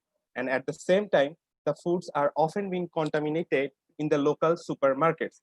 These problems directly connect us to the problem of the supply chain management system, where the traditional dealer distributorship model has not been efficient enough. And also the product varieties that are not that much available outside cities of the capital. And the price is differentiating from cities to cities. Targeting these problems, we are offering a cutting-edge solution where an app and web-based platform where users can order their daily needs and grocery. This will be delivered to their doorstep, and at the same time, it will save their time. We are serving across the country, also ensuring the quality and safe foods. Digitalized supply chain, which is going to start a new era for this industry specifically, because we are the first ever company to implement franchise model in the grocery with partnering with the local partners and their warehouses, and they have their own sourcing channel. This is going to create an innovative sales channel for both of us, and also making brand partnership and wide range of product sourcing is creating a channel to make the price same all over the country. Let's talk about the market size. Currently, we have $36 billion per year market. From that, a 1% market belongs to the e-commerce and retail industry, which is $340 million. From that, we are initially targeting to obtain $32 million. This is our product currently we are running. Currently 7.6 edition of our mobile application is running. So let's talk about the business model. As earlier I have mentioned that digitalizing the dealer distributorship model, we are denoting it as a B2B channel for us, where what they are doing for us, they are maintaining local warehouses for us, and also they are creating a product sourcing channel. Currently, we have 10 franchises over 9 cities, and we are providing them brand collaboration sheet so that they can get the product directly from the manufacturing house to their warehouses. By doing this, we are able to cut off 18.5% from each order, which is diluted 60% to us and 40% to them. We have B2B channel as well. We charge 29 to 100 taka per order as a delivery charge. And also, we have more than 200 plus delivery personnel working as freelance model. Yes, we do have existing competitor in the market, but the prominent ones are Chaldal, Foodpanda, Shopna, and MinaClick. Though Chaldal is not operating outside of the Dhaka, but Foodpanda, Shopna, MinaClick operating in outside of the country. But their business model is not similar with us. So we do have competitive advantage. We are the first ever company serving outside the tier 2 cities. And we are digitalizing the supply chain, making partnership with the locals, operating as franchise model, also creating the local sourcing channels and making their best use. Quality and product safety is measured properly. We have few brand partners as well, Robi, Bikash, and AmarPay as well. So let's talk about the financial portion. Since we have started, we have generated 41,400. It's a question round from the judges. Okay, so I would like to invite Tina ma'am. So if you have any question. I'm sorry, I couldn't. Okay, Khai Dai. Hi, welcome. Thank you for the presentation. Tell me what you guys have done during the COVID challenges, last 5 months. Okay, so we have started our journey back in 2017 as a restaurant food delivery service. But in 2019 December, we have launched the grocery service especially in Rangpur and Dhaka. So in 2020, we have added 7 more cities with a traction of, you can see in the screen that we have served more than 68,500 orders.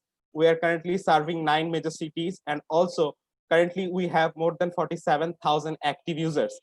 You can see the profits we have generated in the last 6 months, but we have seen significant growth, especially in the last month, where the growth rate was 65.7%. And also after activating the 9 cities, we have served more than 17,800 orders in a month, which gave us the revenue of 43,638, and we cut off 7,400 something profit.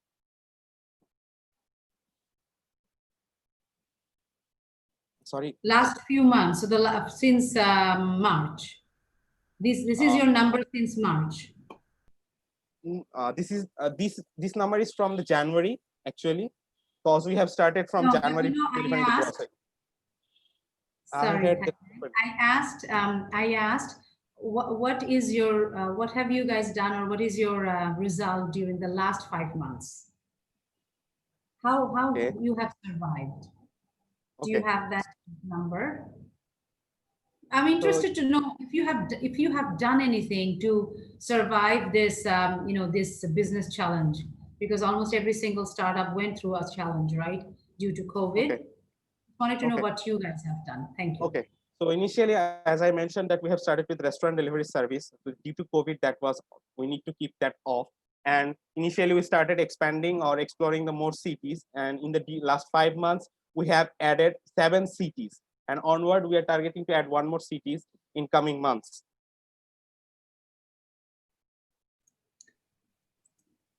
Thank you. Thank you. I wanted to know a couple of things. Like you were telling us that you use a more decentralized model using franchisees. So what's the typical profile of a franchisee? Are they like are they kind of store, or like is it like a single micro entrepreneur? Like who are these people? Okay, so they are like more micro entrepreneurs. They have prior business experience. What we are offering to them, like you have a warehouse, so you can set up the product. I am giving you the SKU. Please set up the product, and I will make sales for you. You don't have to sit all day in the shop to maintain the selling and etc. etc. So I am giving him the opportunity to be virtually present in online.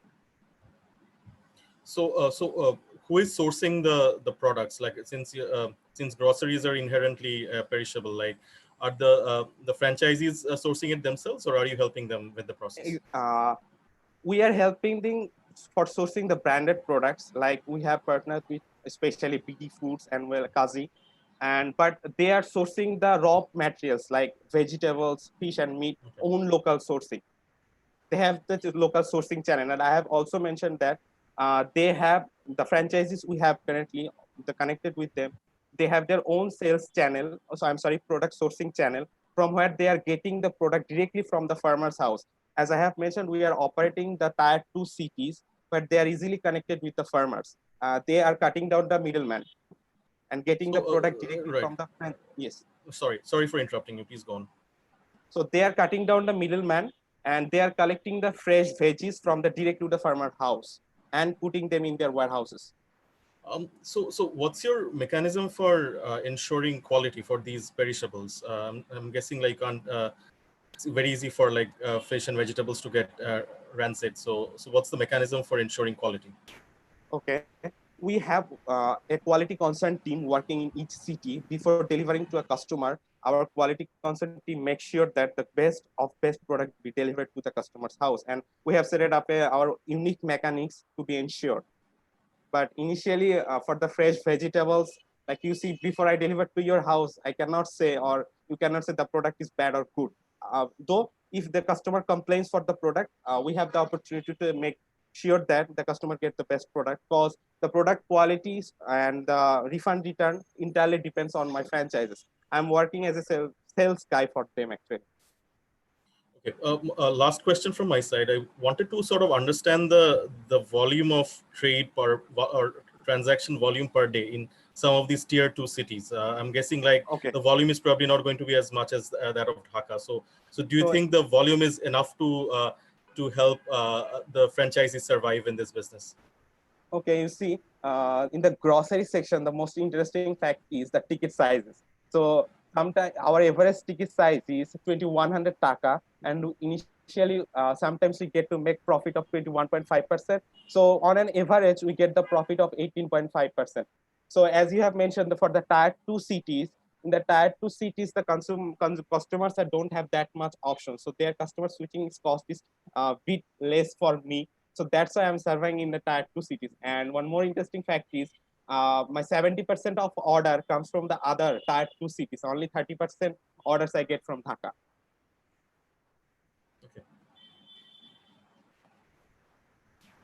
Okay, thank you so much. I had a quick question. Yes. The revenue, is that GMV or net revenues? It's GMV, and profit is hello? Yes, we can hear you. Okay, thank you. The profit is GMV. Okay, thank you. Okay, thank you so much. Thank you so much, team. Now I would like to invite you the team game plan for the presentation.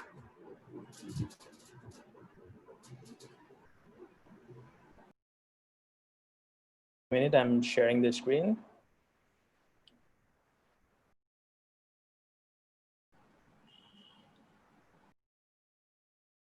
Can you see my screen?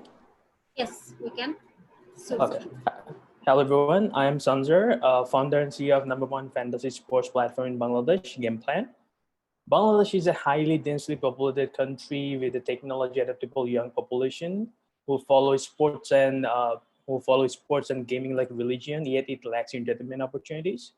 They know more about Messi or Ronaldo than Jamal Bouya or Mamadou.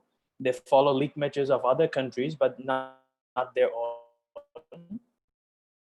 Where we come in to create a connection with our users and to support their dynamic lifestyle and expense nature, we have developed a fantasy sports platform which has economic value, social value, and last but not the least, it's promoting local players in sports.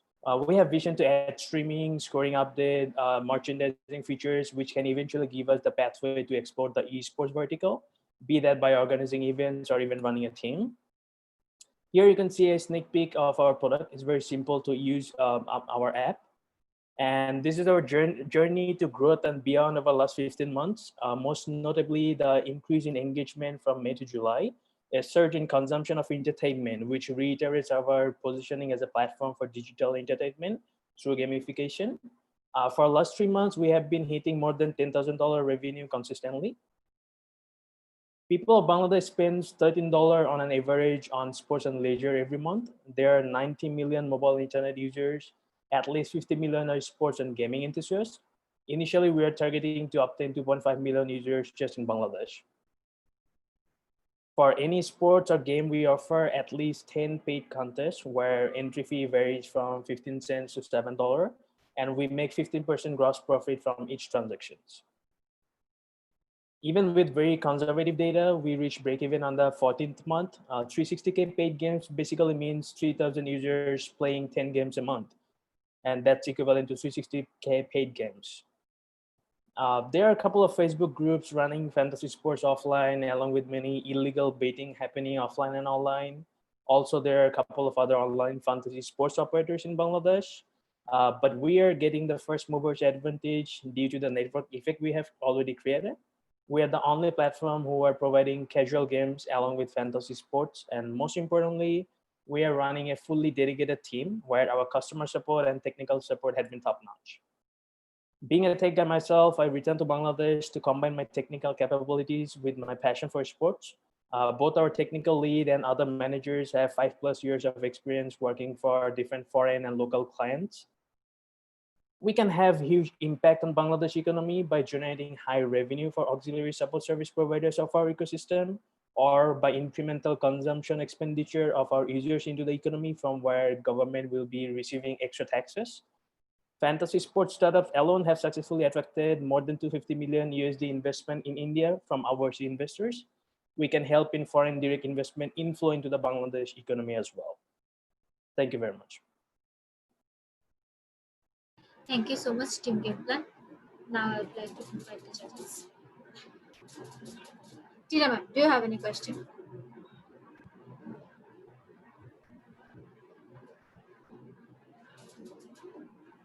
No. Nature sir. Thanks a lot, Tanzar. So, couple questions. So, I mean, there's a lot of different kind of players in this space, right? So even domestically, I won't necessarily name all of them. So what do you think, I guess, from a local standpoint, is your competitive advantage besides just first mover? You know, and then that's one. And then second is just from a user standpoint, you mentioned kind of people bet all the time. That's very kind of common. But do you ever have challenges, I think, explaining what fantasy sports is to users and how they play that in Bangladesh? Right. Yes, definitely. In terms of local competition, actually, we're the only platform who are providing casual games as well, apart from fantasy sports. And another thing which we are very proud about is we disburse the reward money within 24 to 48 hours, which is the fastest from any other local competition. And these are the competitive advantage we are getting apart from being the first mover. And in terms of educating the market about the fantasy sports, yes, we had to educate the market. But then again, English Premier League offer official fantasy Premier League for the English Premier League football matches, and that's called FPL. FPL is very known to people of Bangladesh since 2010. So there are like a 25, 30,000 users group on Facebook who are actually playing FPL. So they kind of knows the vibe about the fantasy sports for the football market, but for the fantasy sports for the cricket market is pretty new to them. As a result, the marketing we are doing, it's not to just acquire new users, but that to educate the market as well. Like what is fantasy sports, how much skill is involved here and everything. Okay, thank you. Rahat sir, any question? Yeah, so Sazar, what do you think needs to happen in Bangladesh for this to really take off? First of all, as I said, fantasy sports is yet unregulated. It's not illegal yet, it's not legal yet. But due to the restriction of the regulation, the Gambling Act says because fantasy sports is a game of skill, it shouldn't be under the Gambling Act. So once it gets regulated, we will see the boom. Because in India, fantasy sports had been running from 2010, but their biggest growth came around 2016, where their Supreme Court and High Court says fantasy sports is not gambling, it's a game of skill. And since then, they have now 150 plus fantasy sports operator, whereas before 2016, they had just 1 or 2 fantasy sports operators. Thank you. Just had one question, like, are you only covering the domestic leagues, or are you also covering the international ones? I probably have missed it. We are covering every matches, domestic and international matches as well, even foreign domestic leagues as well. Okay, got it. So how are you getting the payment? Like you referred that like you're charging $0.15 for entry. So what's the mechanism for getting paid? Are you using Bcash or like credit cards? Right. We have all the payment gateway integrated. You can pay by Bcash, Rocket, or Nogod, or any local debit card or even banking channels. And the disbursement we do, we have partnered with Nogod and Bcash directly. So we disburse through their portal to the rewards. Okay, okay. Okay, thank you, Team Game Plan. Thank you very much. Now I'd like to invite Team Amar Lab for the presentation. This is our second last. My screen now. Is it visible? It is visible. Thank you. 1 second. Hello, everyone, and good afternoon. I'm Sanjida, and I'm here to talk about one of the crucial problems that we are facing right now, and that is safe healthcare. In Bangladesh, every time we decide to get our diagnostic test done, multiple challenges come in our way, such as extreme traffic, long queue in the diagnostic centers, and there is no special arrangement for elder people or physically or mentally disabled people or people who are extremely sick. And then comes a new threat, the coronavirus, where people are encouraged to stay home and hospitals are not the safest place anymore. As a solution to all these problems, we bring you a 3-step solution to all these problems, and that is Amar Lab. So all you have to do to get your pathology test, including COVID tests, done is to call us, and we will be at your doorstep. What we do is we bridge the distance between the diagnostic centers and the patients. Not only we save your time, money, and create employment, we are also saving lives by reducing the contamination of COVID-19. The market size is huge. It's over 1,500 crore. And our business is sustainable and feasible. We have been thoroughly operating over all over Dhaka city over a year now, and we are very positive that we can serve in all the big cities in Bangladesh in like 2 years. In the last 6 months, if we see before the COVID and the after COVID situation, we used to do 219 diagnoses per month, and now it has come to 1,067 diagnoses per month. In case of revenue, our primary revenue that we are collecting is from our customers, that is the service charge. And the secondary revenue would be the revenue that we share with our partner diagnostic lab. Now our team is a very versatile one with cumulative experiences of over 50 years in healthcare sector, and they're all working full-time, which we consider as one of our biggest strengths. We have very renowned diagnostic partners by our side, such as popular United Hospitals, Ibn Sina, then Dr. Lal Path, who are helping us doing the corona tests. And the other corporate partners like Grameen Phone, Banglalink, and Bikash. Finally, our vision is to be the most human healthcare brand in Bangladesh, impact lives, and make healthcare easily accessible for everyone and everywhere. Thank you. We are open for questions. Okay, thank you so much. Now, question. Tina ma'am, do you have any question?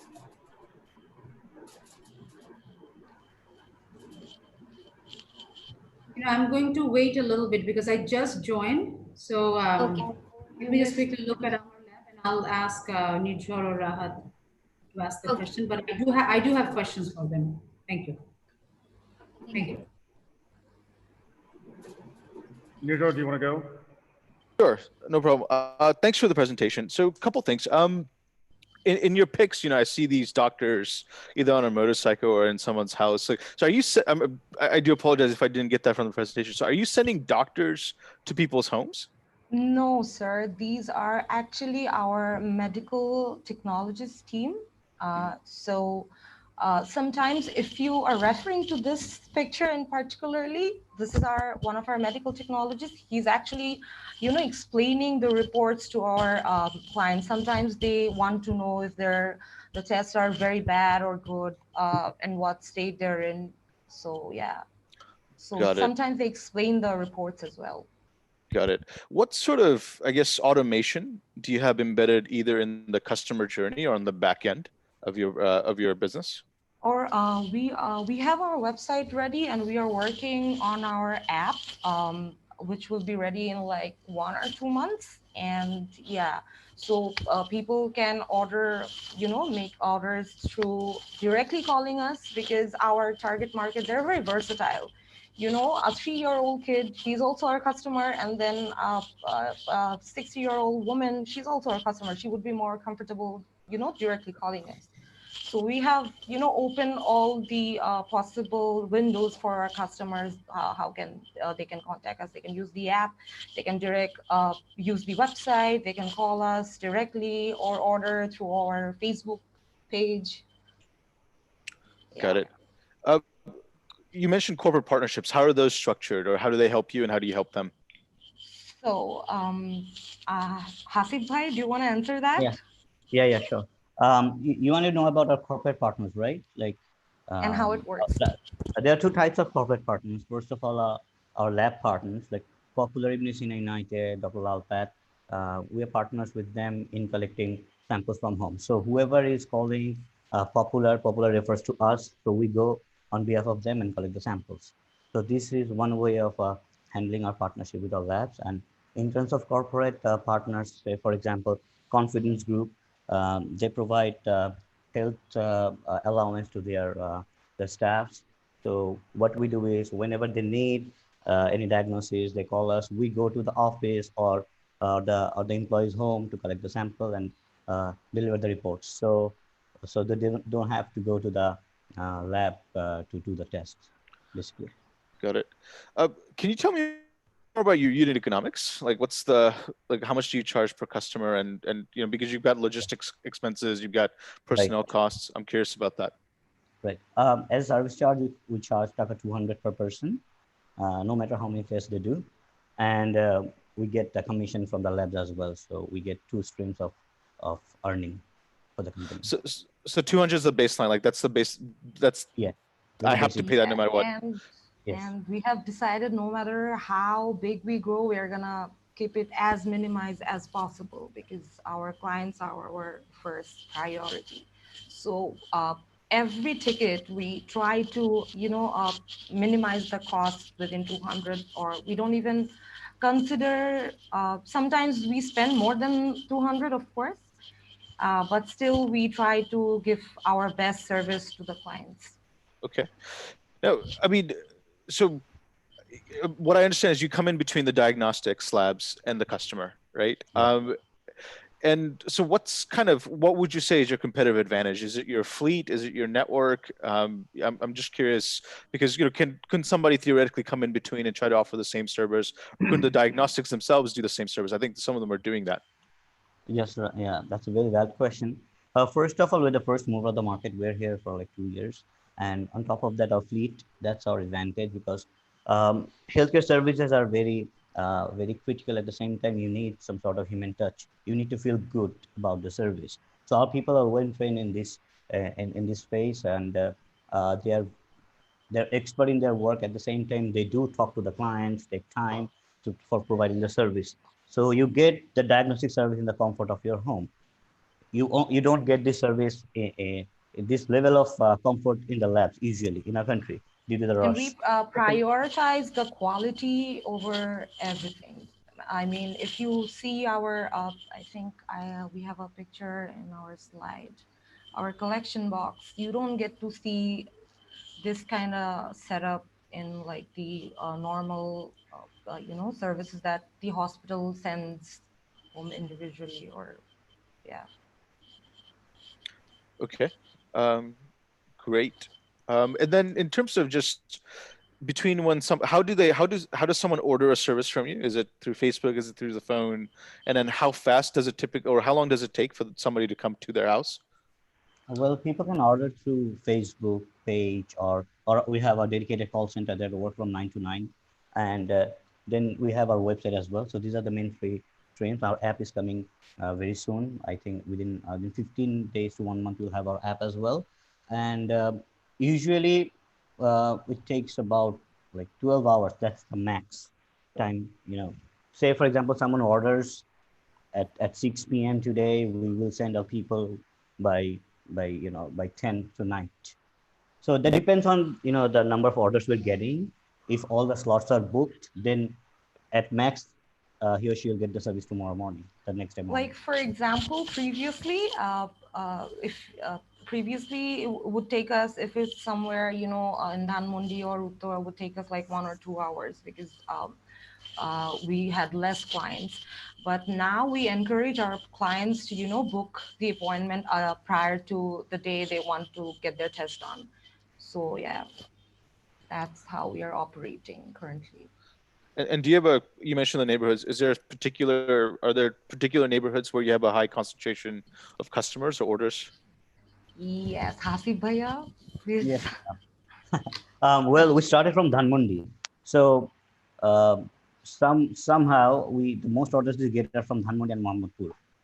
And then we're operating in all over Dhaka. So we're getting orders from everywhere, basically all over Dhaka, from Jatrabari to Uttara.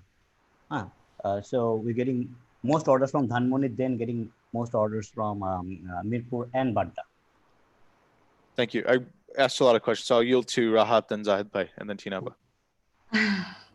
Just one question, since like healthcare is a very sensitive issue in Bangladesh, like we are all aware of the JK Health scandal and other things. Right. Like, how do you foster trust in the system? For example, I know you guys are working with renowned diagnostic centers. Like, how do consumers know that you're actually getting these samples tested and giving them authenticated results? Well, all the labs you're working with have their own patient portal. Like for example, you are doing a test, say you're doing CBC, you will get an ID and password. You can look into that portal by yourself as well. Like for example, you're ordering an order from Popular Diagnostic Center.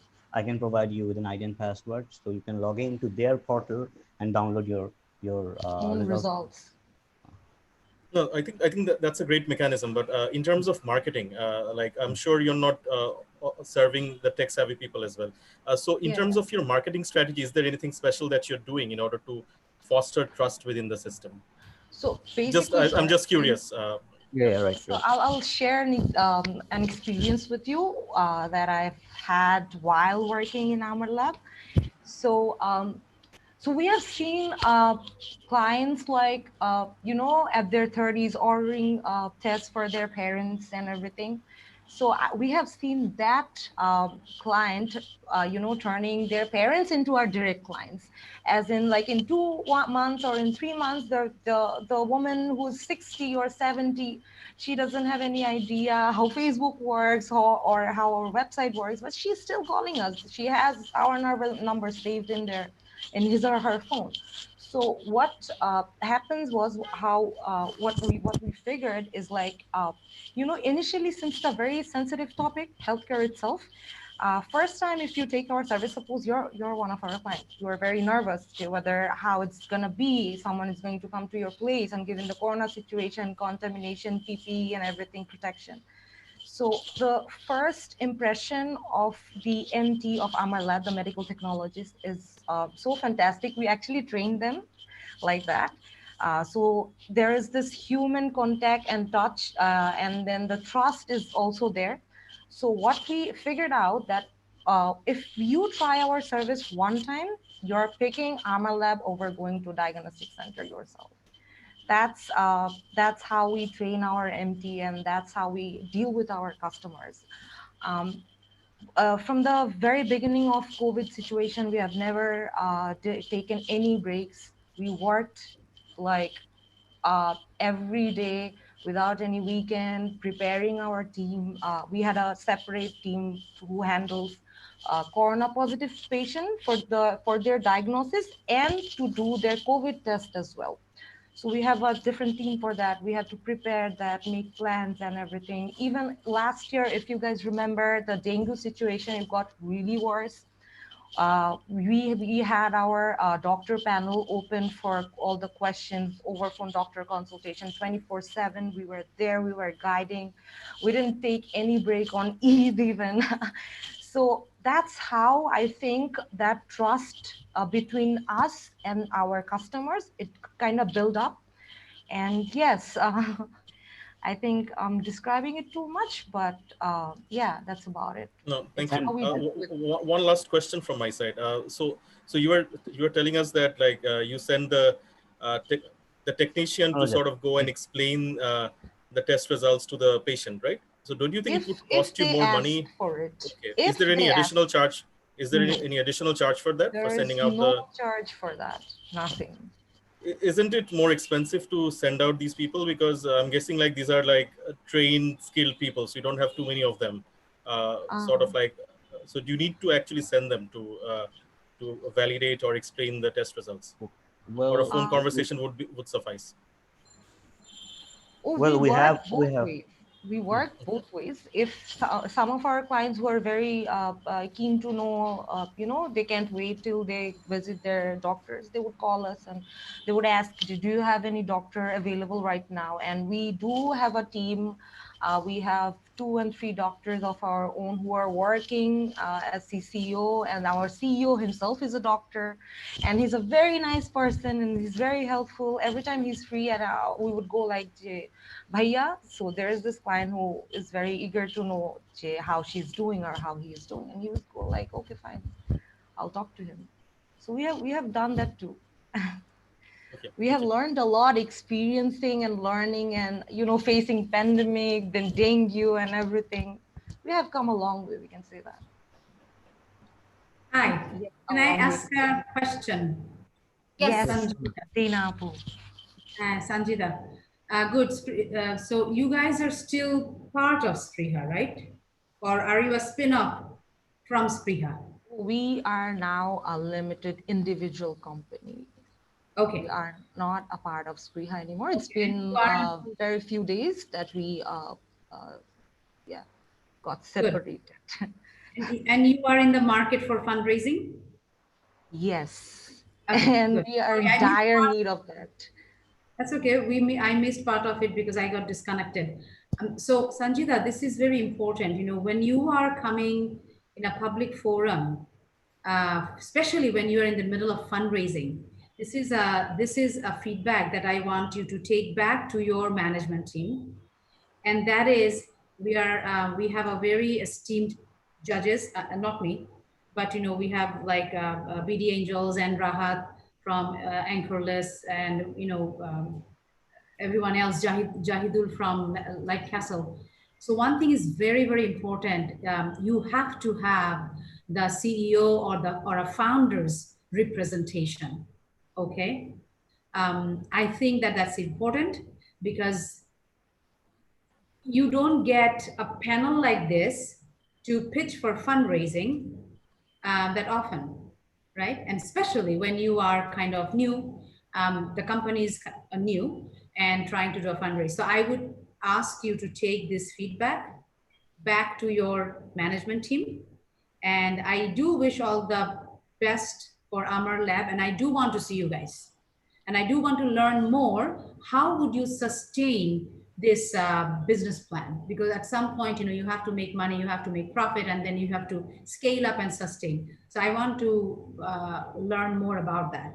But most importantly is that, to take these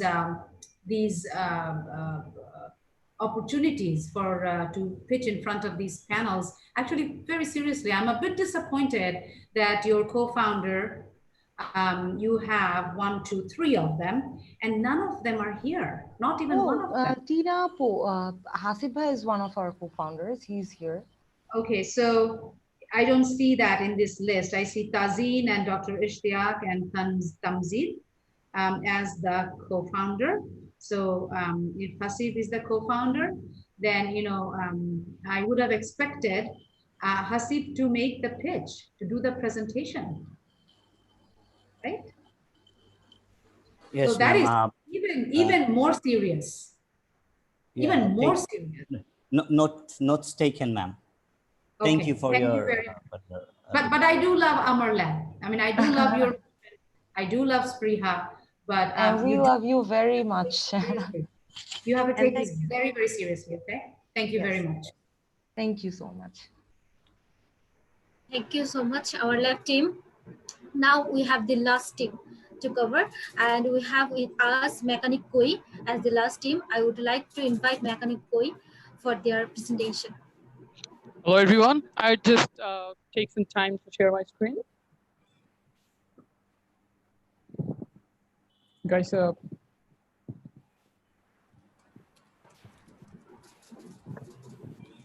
this one, yes. Can you help me with the background? Right. Yeah, sure. Thank you. Can you see the screen now? Yes, we can see the screen. Great.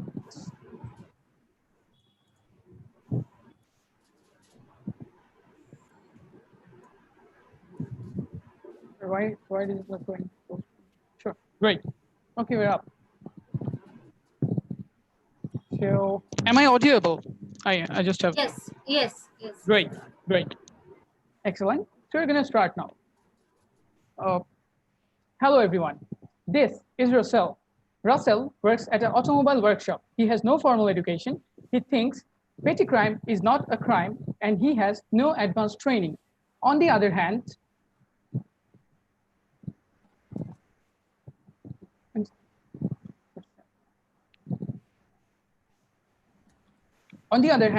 we have here Mr. Riyasat, who is a vehicle businessman and has no idea from where to buy a vehicle and how to judge a vehicle is performing well or not, and will probably go back to Russell for his vehicle solution. So here we can see a huge gap in the market and both a lose-lose situation for both of the parties. In this point, ladies and gentlemen, I would like to present Mechanic Koi, one-click vehicle mechanic.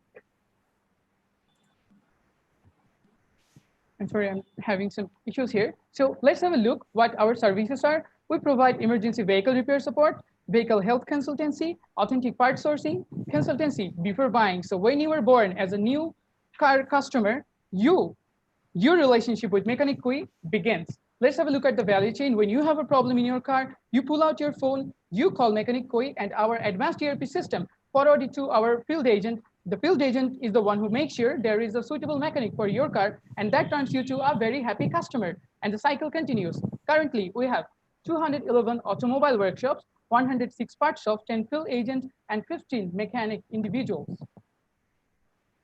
With these resources, we have already generated more than 31,000 US dollar of revenue, and most of the money came from our B2B platforms. You can see our key partners, and I would be very glad to say you something that we have already one of our valued customers sitting here as an honorable judge. Ms. Tina ma'am, as she belongs to Startup Bangladesh and ICT division, and Mechanic Koi is solely responsible for all the vehicles, for taking care of all the vehicles in ICT division. She is actually one of our customer, ma'am. You don't have to worry, your car is in good hands.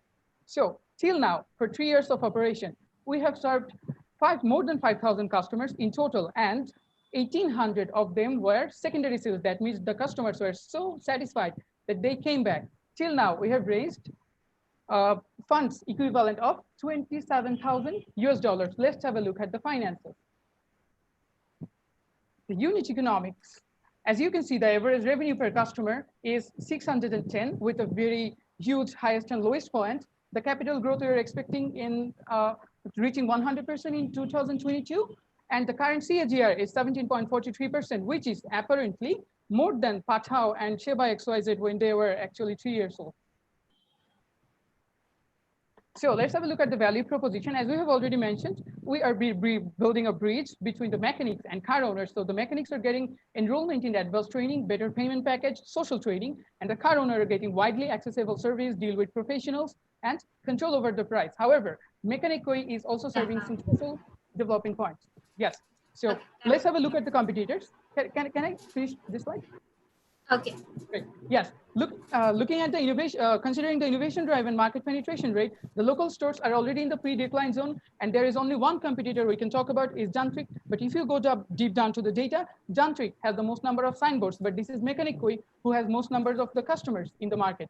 And this is our technology. If you pull out your phone and say something that your car has this problem, you will get the answers right here that coming with the pictures. Ladies and gentlemen, your car carries you.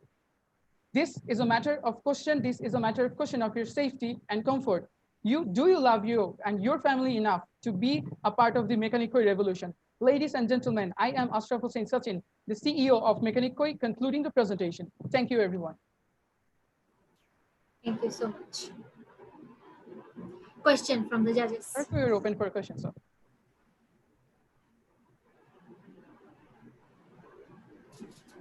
I just want to go back to your first or second slide, with the Russell, if I can. Sure, sir. Here is Russell. Right. Oh, he's kind of blocked in mine, but so are you working? I just want to make sure here, like, are you working with child mechanics? Because he seems pretty young.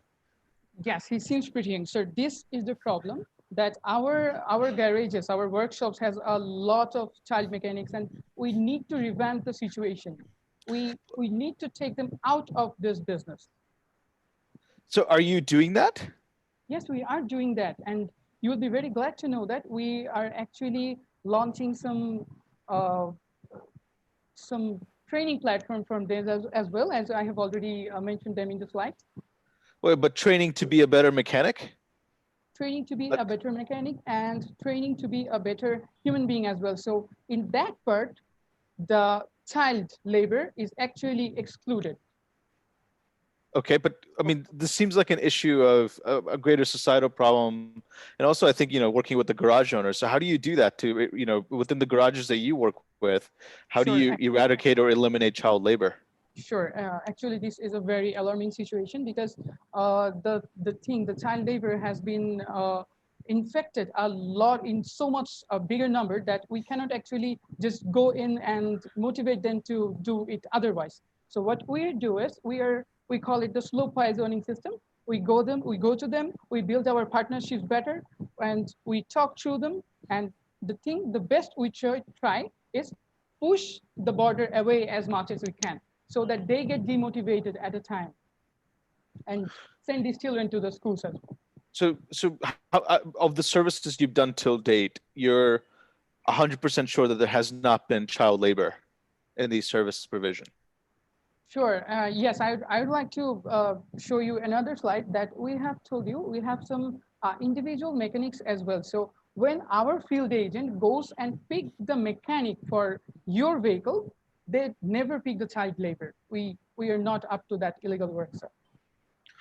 Right, but they, so that can be a confusing thing, just as an advice for the future. Second is, you mentioned, you're improving the livelihood of mechanics by giving them higher incomes. How is that possible? Because you're working with these workshops, right? So don't these go to the workshop owner? Like, how do you increase their incomes? Sir, there is a thing that we are affiliated with the workshops, but when we get B2B or B2C calls, when the field agents go to the mechanics, they handpick the mechanics and we rank them. They have 3 categories of badges, and they get bonuses when they complete 10 or 12 or 15 number of deliveries and services, actually, I'd say. So that's how they get an assurance of payment. And I'd really like to tell you something about the industry, that these mechanics, these guys are actually paid 6,000 to 10,000 at most. So these guys actually rely on the type of money when they get day-to-day basis, like a bakshish, we call it in our language. So we are actually transforming this bakshish model into a very accountable business model. So how do you, I guess, make sure that you're not disintermediated, right? So how do you stop customers from going to the workshops directly for the second or third time? How do you stop the mechanics and the workshops from going to the customer directly as well? Because you're not always there to handle that relationship, right? Sure, sir. Sure. This is such a vast question that I guess startups like Pathao and Uber is also suffering to answer this, who are actually dealing with billions. But we have a little bit. I don't think an Uber driver has ever asked for my number to take me somewhere, and I hope they don't. But please answer for your business. Sure, sir. I'm coming to the point. So the point you're trying to do is here, that our service is so convenient that customers will come back. With this belief, we are operating our business, as you will go through the MakeABot, and I have mentioned in the slides that an opportunity to deal with the professionals, as you see. Suppose you or Mr. Riyasat, the character I told you about, had to deal with Russell. Maybe he would choose someone like me or someone like our call center guy to deal with Russell. So that's the convenient way to turn in as our customers. Got it. And last questions. The team's backgrounds. So who's from the automotive space, right? Who's from this particular sector? Yes, sir. In our entire team. So I have the slide. I just need a bit of time to go back there. So, why am I? So in our team, we have actually 2 core members who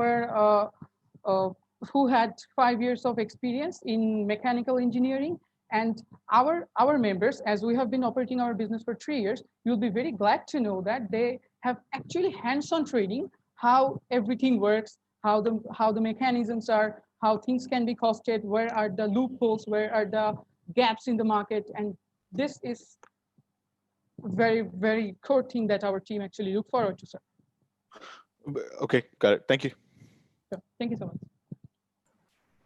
I just wanted to know, like, what's your B2B, B2C revenue split? Sure. So till now, we have actually made a lot of money till using the B2B platform. But B2C, as we haven't spent a lot of money in our promotional campaign, but still we have money's coming. So. Yeah, I think that's where the problem lies, because I think Nejhor was talking about this. Like, I think the garage business is more like a relationship-based thing. For example, if I use your platform, if I get hold of a trustworthy garage, I will probably not come back to the platform again. I'll just give a call to the garage owners and get the service directly. So I think this revenue loss is a real problem, although it's there in the other sectors as well, but this is a major problem for the B2C segment. But in terms of the B2B segment, I'm guessing the market is also going to be very competitive. Your margins are probably going to be pretty low. because you're dealing with a larger player who have higher demand. Is that the case? Hello there, I am Ismail Hussain Tushar, CEO Mechanic Toy. So, for your concern that we have already more than 27 partners, as we are service partners of all the companies, we have 4 cards to represent them. There are when a company appoints us as their facility manager, as the constant companion of their vehicle for the servicing their vehicle, and we will affiliate with the companies affiliated with that company who is already affiliated with us, and we serve the all the customers of that company as our prime customers. So we have 4 types of cards to give them special discounts and special offers, so that we can capture a fixed number of vehicles, fixed number of customers, and they are the person who are always coming back, and we are there as their facility manager, as the constant companion about their vehicles. I think you got my point.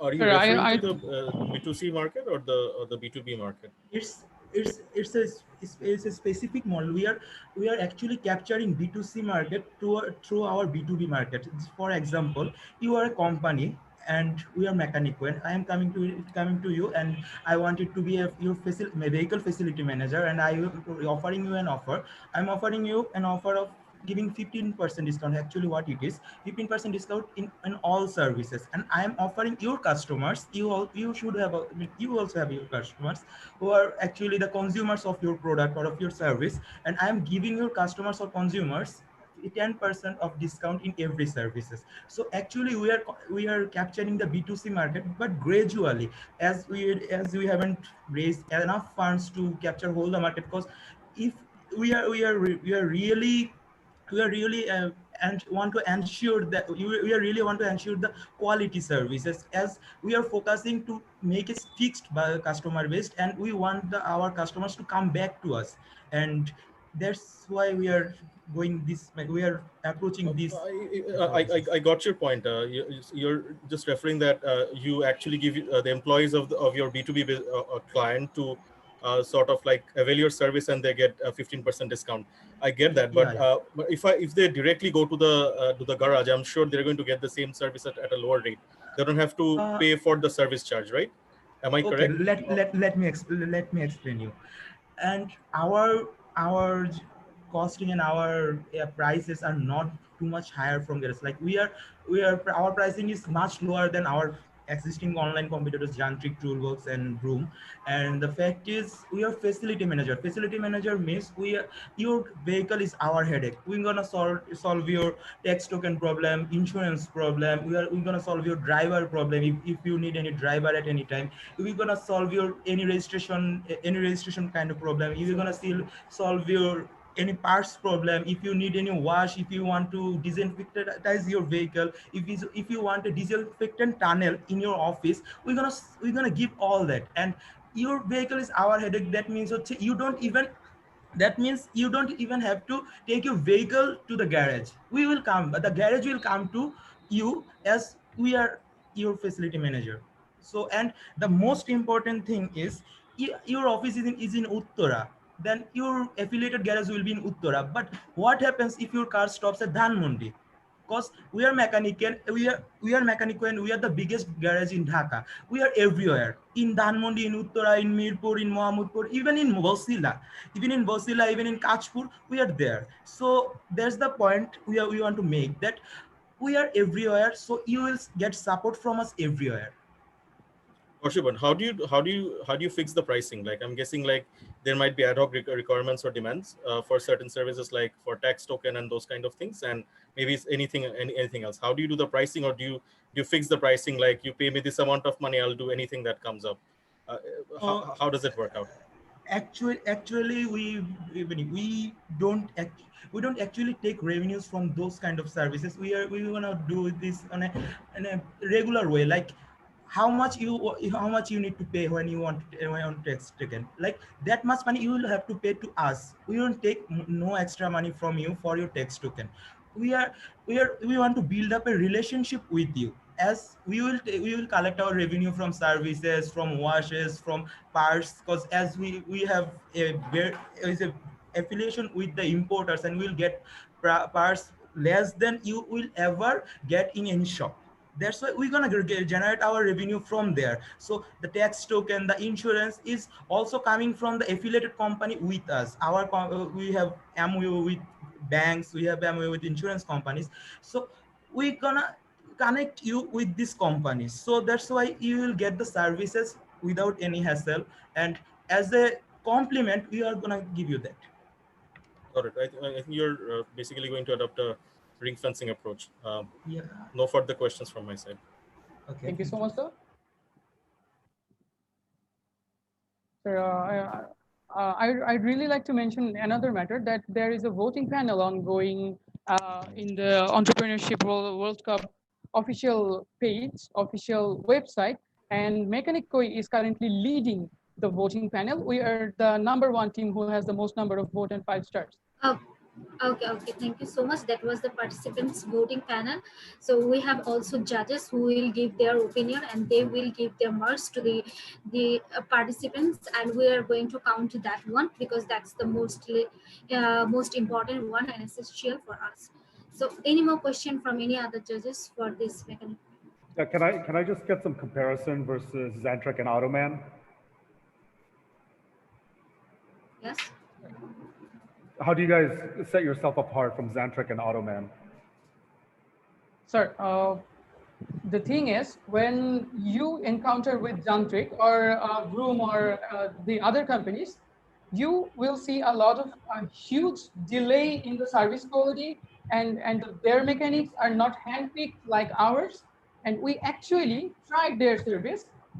I don't know how to criticize our competitors, but their service is actually way too slower than ours. And you will see a lot of their signboards on the streets, but you will see a lot of if you ask the garage manager or the garage owner that you have a signboard of Jantik or you have a signboard of Broom, but who gets you the most number of customers, the answer will be Mechanic Koi.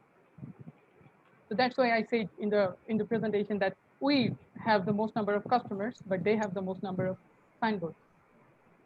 Okay. So, I mean, I assume Nurjor here would know since he's an investor in Xantric. So, but I'll leave it up to that. Thank you. Thanks for the feedback. I'll apply that back into Xantric. Thank you so much, sir. Okay, thank you so much, Mechanical team. It was a wonderful presentation. Okay, that's the end of our session. Okay, we had a very good 10 participants. We got the 10 finalists, and congratulations to all of you. And out of the 10 finalists, we're going to have 2 winners today. But before going to announce that one, we have something to share, and we have already Dr. Mohammad Sabur Khan and Anna Maria Torres already joined to our program. And before going to that session, I would like to say about our special guest. We have with us Dr. Mohammad Sabur Khan as our special guest, and he is the chairman of Daffodil Family and Daffodil International University. He is one of the leading entrepreneurs in Bangladesh. He owns more than 40 ventures. Moreover, he is constantly working on creating entrepreneurs in the country. He has taken a lots of initiative to develop an entrepreneurial ecosystem in our country. Okay, so before starting to that point, we would like to hear something from our special guest. So Dr. Mohammad Sabur Khan.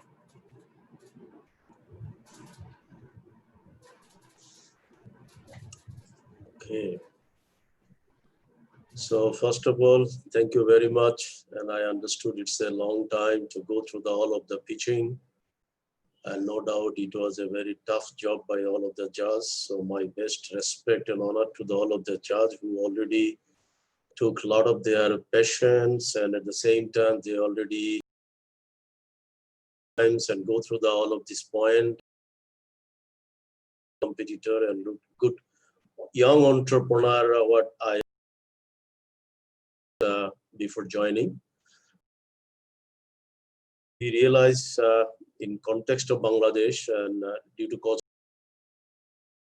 we must agree there is a plenty of opportunity the business opportunity as two of the competitor or two related to the health sector. And I'm sure that everyone will, considering the present scenario, one of the most important areas eager to know and to get the solution. Took pitching, I understood, because from the health sector, a few of them, I'm sure that they have the ability and at this mechanic koi, right? So as I understood, all of the judges also took a lot of the time to asking. This is one of the factors that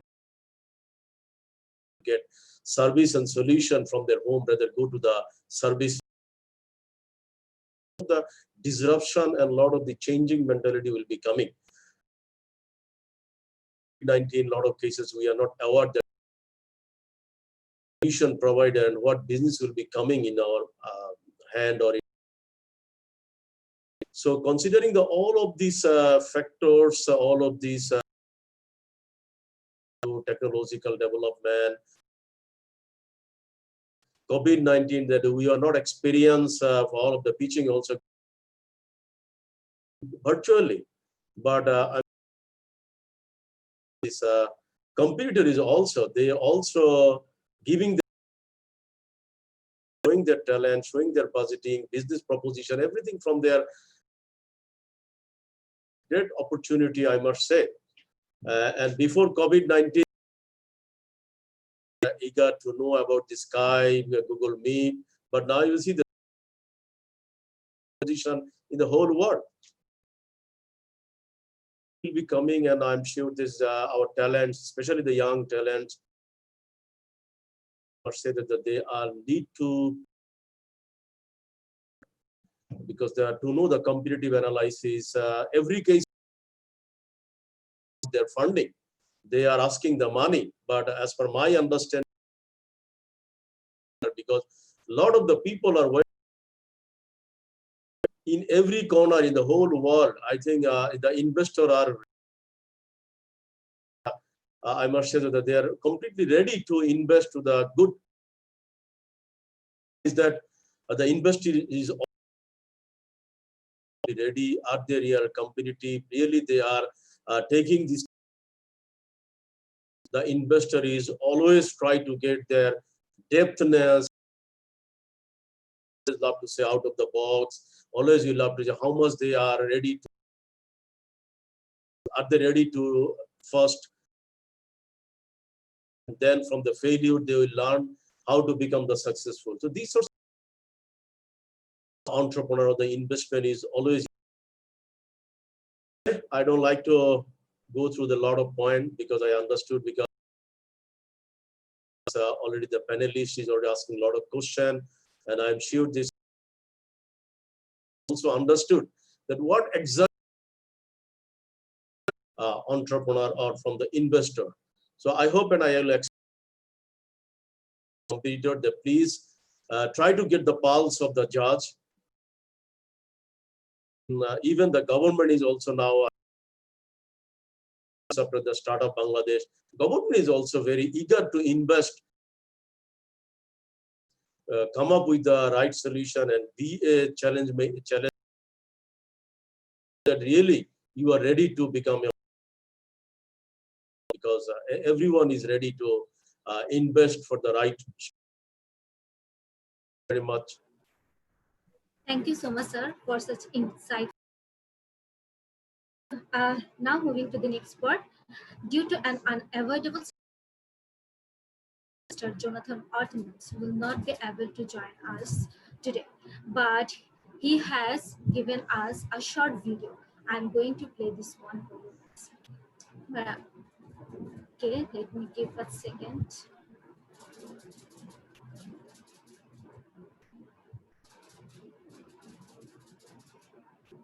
Hi, welcome to the Entrepreneurship World Cup. hosted by the MISC Global Forum, the Global Entrepreneurship Network, and the Global Education and Leadership Foundation. And of course, most importantly, all of you, the national hosts around the world that have made this extraordinary competition possible. As you may be aware, we have 160,000 entrants this year, which is a testament to all the pivoting going on for the pandemic with our founders, our startups, our small businesses, our entrepreneurs, everybody trying to figure out better ways of doing things in the light of a global crisis.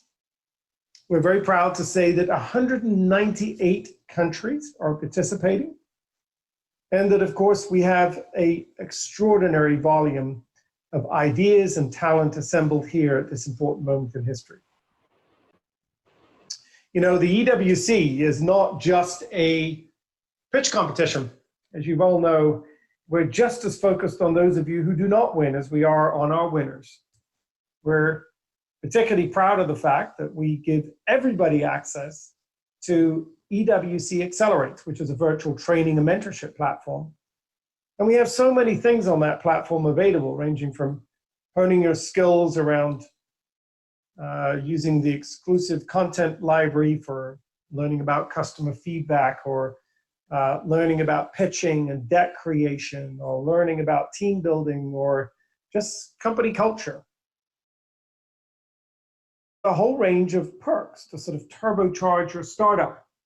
So far, we've had $3.1 million worth of perks that people have downloaded and take advantage of, thanks to the kindness of people like Google Cloud, HubSpot, Stripe, and others who've made available some of these resources in kind to all of you. I think each of you get access to up to $25,000 in these perks. Now, of course, all our national winners will advance to the next stage, and they'll actually have the opportunity to participate in Accelerate 2, which is a virtual structured accelerator, which is designed to help each of them make it into the EWC 100, which is essentially the top 100 startups out of the 160,000 that applied, who will join the global finals in October. Of course, this Accelerate 2 is not a requirement, it's not mandatory, but it accepts unless you're an early stage startup. But we encourage all of you, all of the entrants of the Entrepreneurship World Cup who make it through to these finals to take advantage of this. 80% did last time. The top 4 finalists last time were all ones that went through Accelerate 2, and that we hope that it's certainly something that you'll look and say there's nothing to lose participating in this and increasing my chances of winning in October. But most importantly, I want to be able to say to all of you, I hope that you'll look at this competition as a way to and that being an entrepreneur is about conducting an experiment, figuring out new ways of doing things. You collect data, and in this virtual circle of innovation, you improve your ideas. So stay with us, whether it's the MISC Global Forum, TGALF, or of course the Global Entrepreneurship Network. We're really here to help you succeed. The competition is really our momentum, our energy. It's about helping us to prepare and engage and get some discipline around what we're doing, but we're really here to help you all succeed. I'll end with just a very important note, and that is to remind you that you all hold a very special place in the world at this time.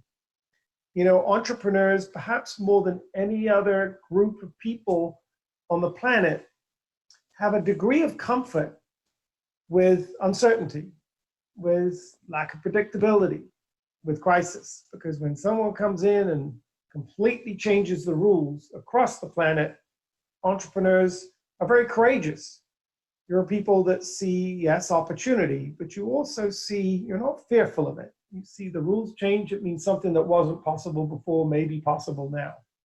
And so I hope that you'll consider yourselves all to be leaders in your communities.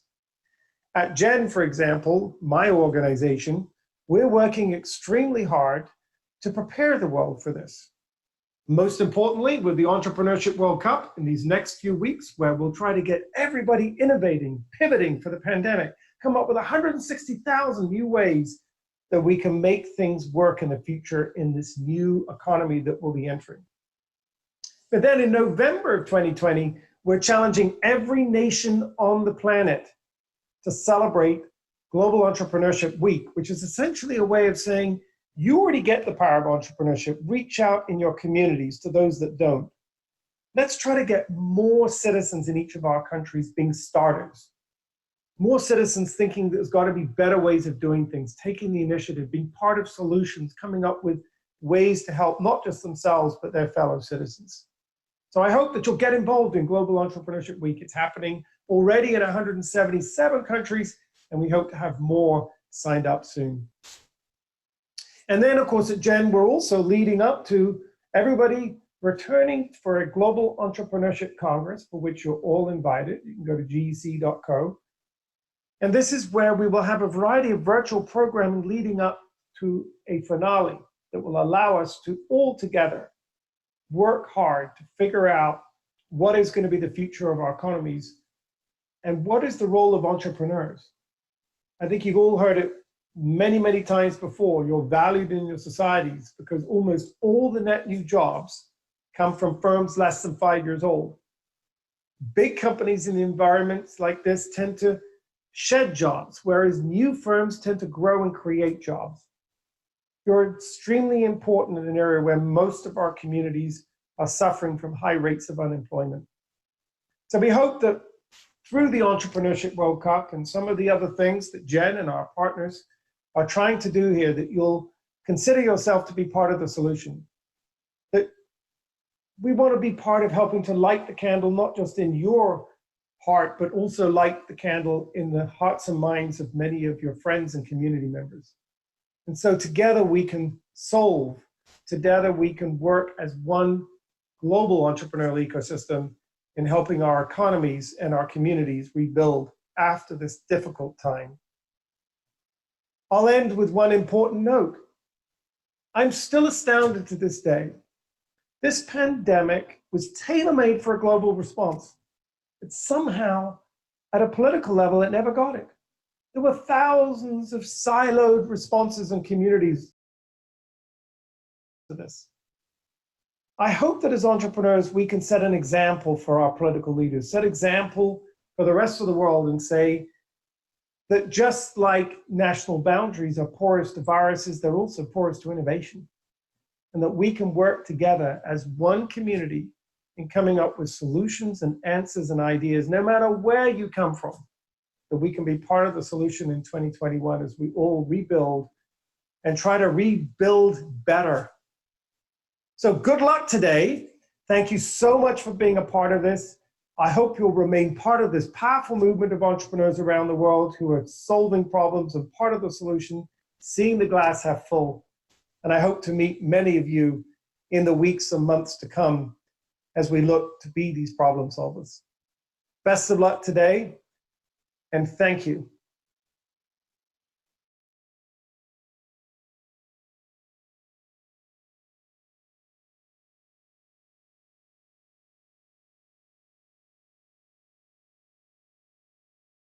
Okay, that's awesome to hear from the founder and president of Global Entrepreneurship Network.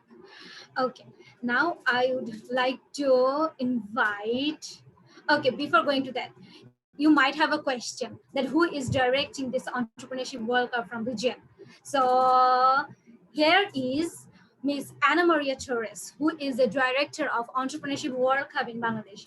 She is joining us today as the guest of honor. Okay, and she has been an advisor and consultant for governments, international organization, and private sector for over 15 years, focusing on fostering innovation and entrepreneurship at the national, regional, and global level. Now, I would like to invite Ana Maria Torres for sharing something with us. Thank you so much for the introduction.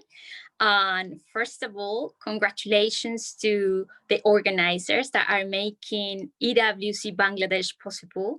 Thank you so much for all of you, all the participants who are joining today and bringing these astonishing solutions to the world, not just for Bangladesh, but there is a lot of potential there to grow them global. And last but not least, of course, the support of a great community of judges who have been here joining today and making such a fruitful discussions for entrepreneurs to also help and grow. As mentioned, I have the pleasure and honor to lead the entrepreneur we launched last year at the Global in Bahrain, and rapidly, thanks to a the Global Entrepreneurship Network and the Global Education. We got more than 120 national and regional level, and EWC is about an ecosystem that allows entrepreneurs, regardless where they age or early or growth, that you can accelerate ideas and connect with a more global ecosystem to help. Today, I'm very happy to than 174,000 countries, and that we're building a movement. It is not just a program. It is a movement where we leaders as the organizers today in Bangladesh, honestly, all around the world. So as we speak here, we also had Zimbabwe. So it's all around the world. We work with the private sector, with the investors, entrepreneurs like yourself, pretty much all the stakeholders that, of course, that allowed entrepreneurs to grow. So is to lead. We know that the makes more than 3 trillion globally. However, percent of the value created stays in only. What we want to do at the Entrepreneurship World Cup is to make sure everywhere, for those of you that are participating, geography, whether you're in the center in Dhaka or of the cities, or whether you're in a city or whether you're in a rural area sector, we would love to support you. And this is a community. I do want to congratulate all of you who made it today. It's a because you're out of hundreds that apply, and being did it phenomenal. So I'm sure the judges are going to have a really hard to the ones moving forward. However, everyone, because at the Global Entrepreneurship Network, we're working with 70 nations, and we're making sure that everything you need in terms of access to knowledge is there. So thanks to all our partners, and I want to highlight SB Labs as well as the Entrepreneurship Global Organization. We're providing this year, and we're launching, and I'm pleased to announce, have an investment portal. So all of you who are here today, regardless of national winners or not, you're going to get the visibility you need with global investors. We our own investment fund. It was launched last year, and you'll have, because you're connected, because you're registered online, and all the very easy for global investors to check out what's going on in Bangladesh, and they're going to be able to access quite easily to connect The second one is for those of you who are already piloted of running and you want to go and expand, we're working with the Shenzhen government in China to make sure their soft landing want to expand their businesses. We're working in China, we're working in India, and access for us and for startups as well. So we'll definitely. And then being part of EWC, as I said, is being part of visibility at the global level. So we're mobilizing more than wide. So it's not the same to pitch in your that going global and pitching global, that brings you all. So that's an opportunity this year because of COVID. We also have to pivot. We also have to arrange ourselves. It's going to be easier in that sense. And finally, as mentioned, the access to mentors and access to capital is critical. So provide you and connect you with leading mentors, worldwide mentors that to assist you on pivot your model if you need or support you in any.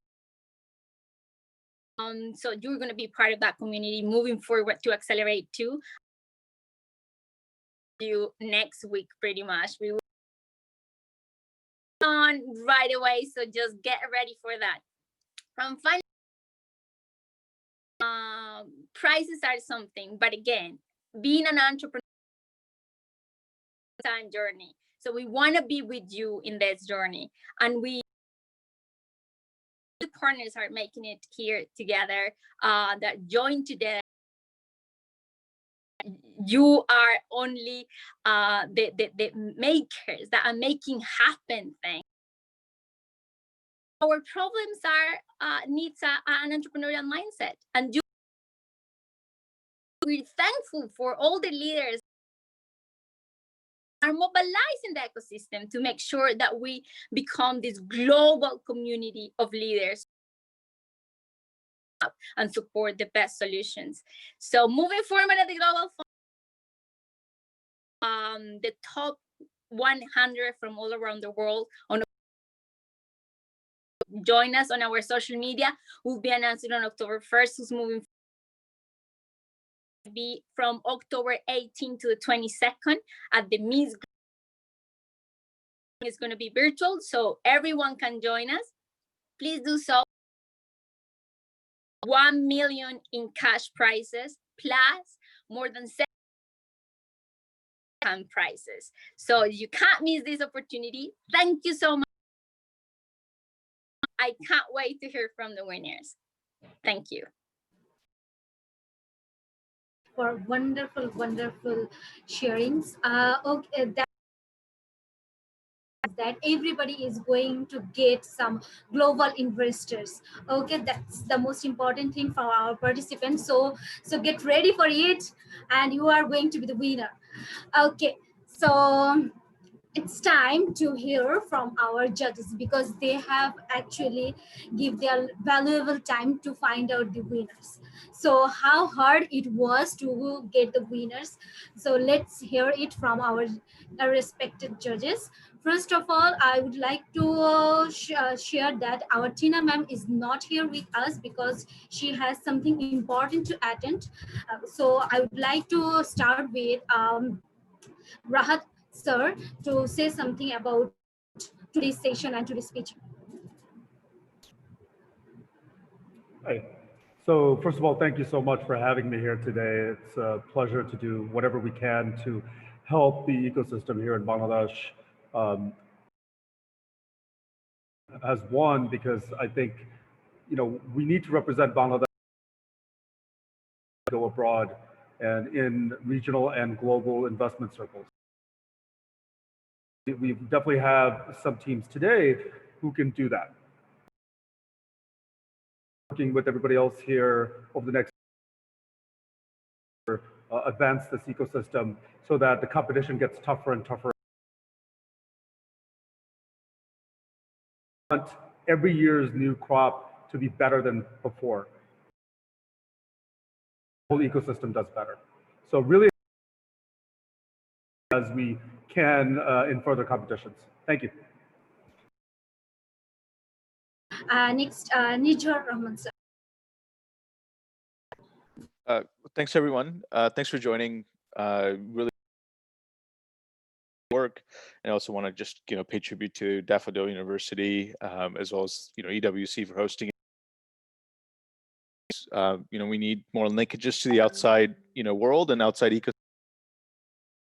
and so we're always happy to kind of be. Let's keep it going and continue the hard work. Yeah, reach out any. Thank you, sir. Next, Jahidul Amin sir. Please share. Oh, thank you. Thank you for inviting me. I really enjoyed listening to the pitches. To be honest, I was inspired by many of them because we are going through a very difficult time as a nation, and COVID is wreaking havoc. So I think it's what impressed me most was everyone's positive attitude, and I believe that we will probably have one or two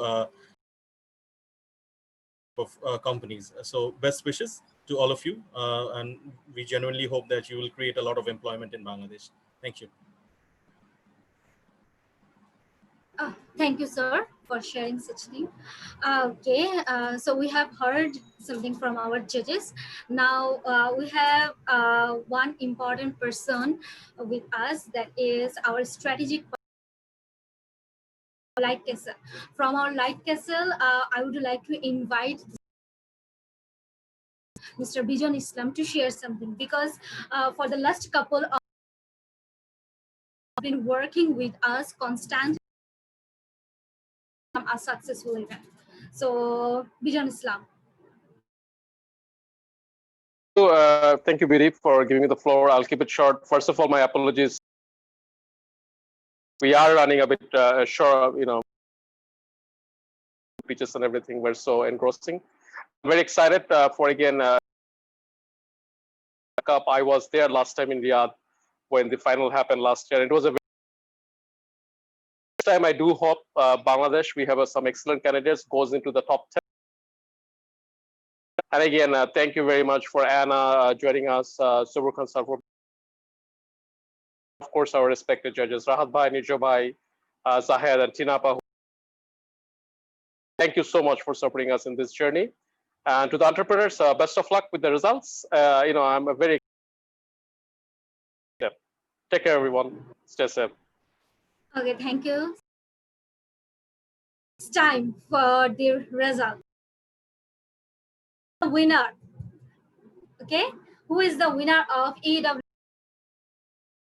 Winner at my hand. Okay, so this time we had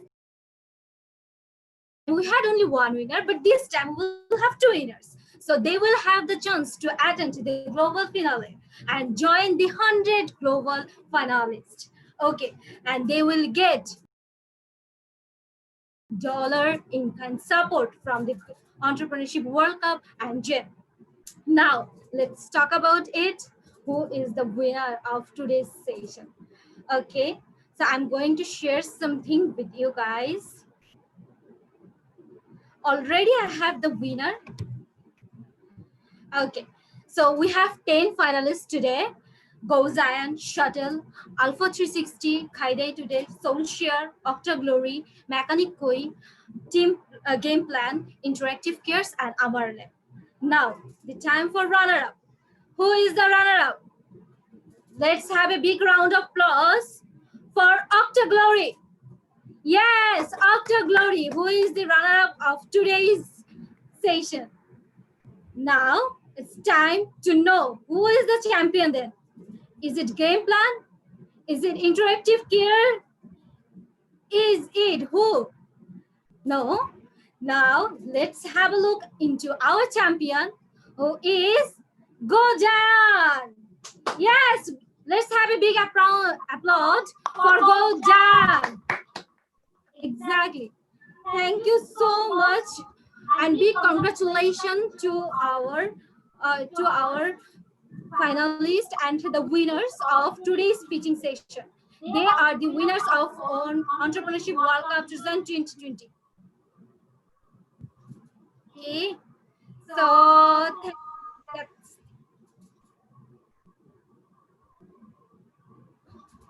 so that's the end of our session. Okay, so anything would you like to share? The Octa Glory?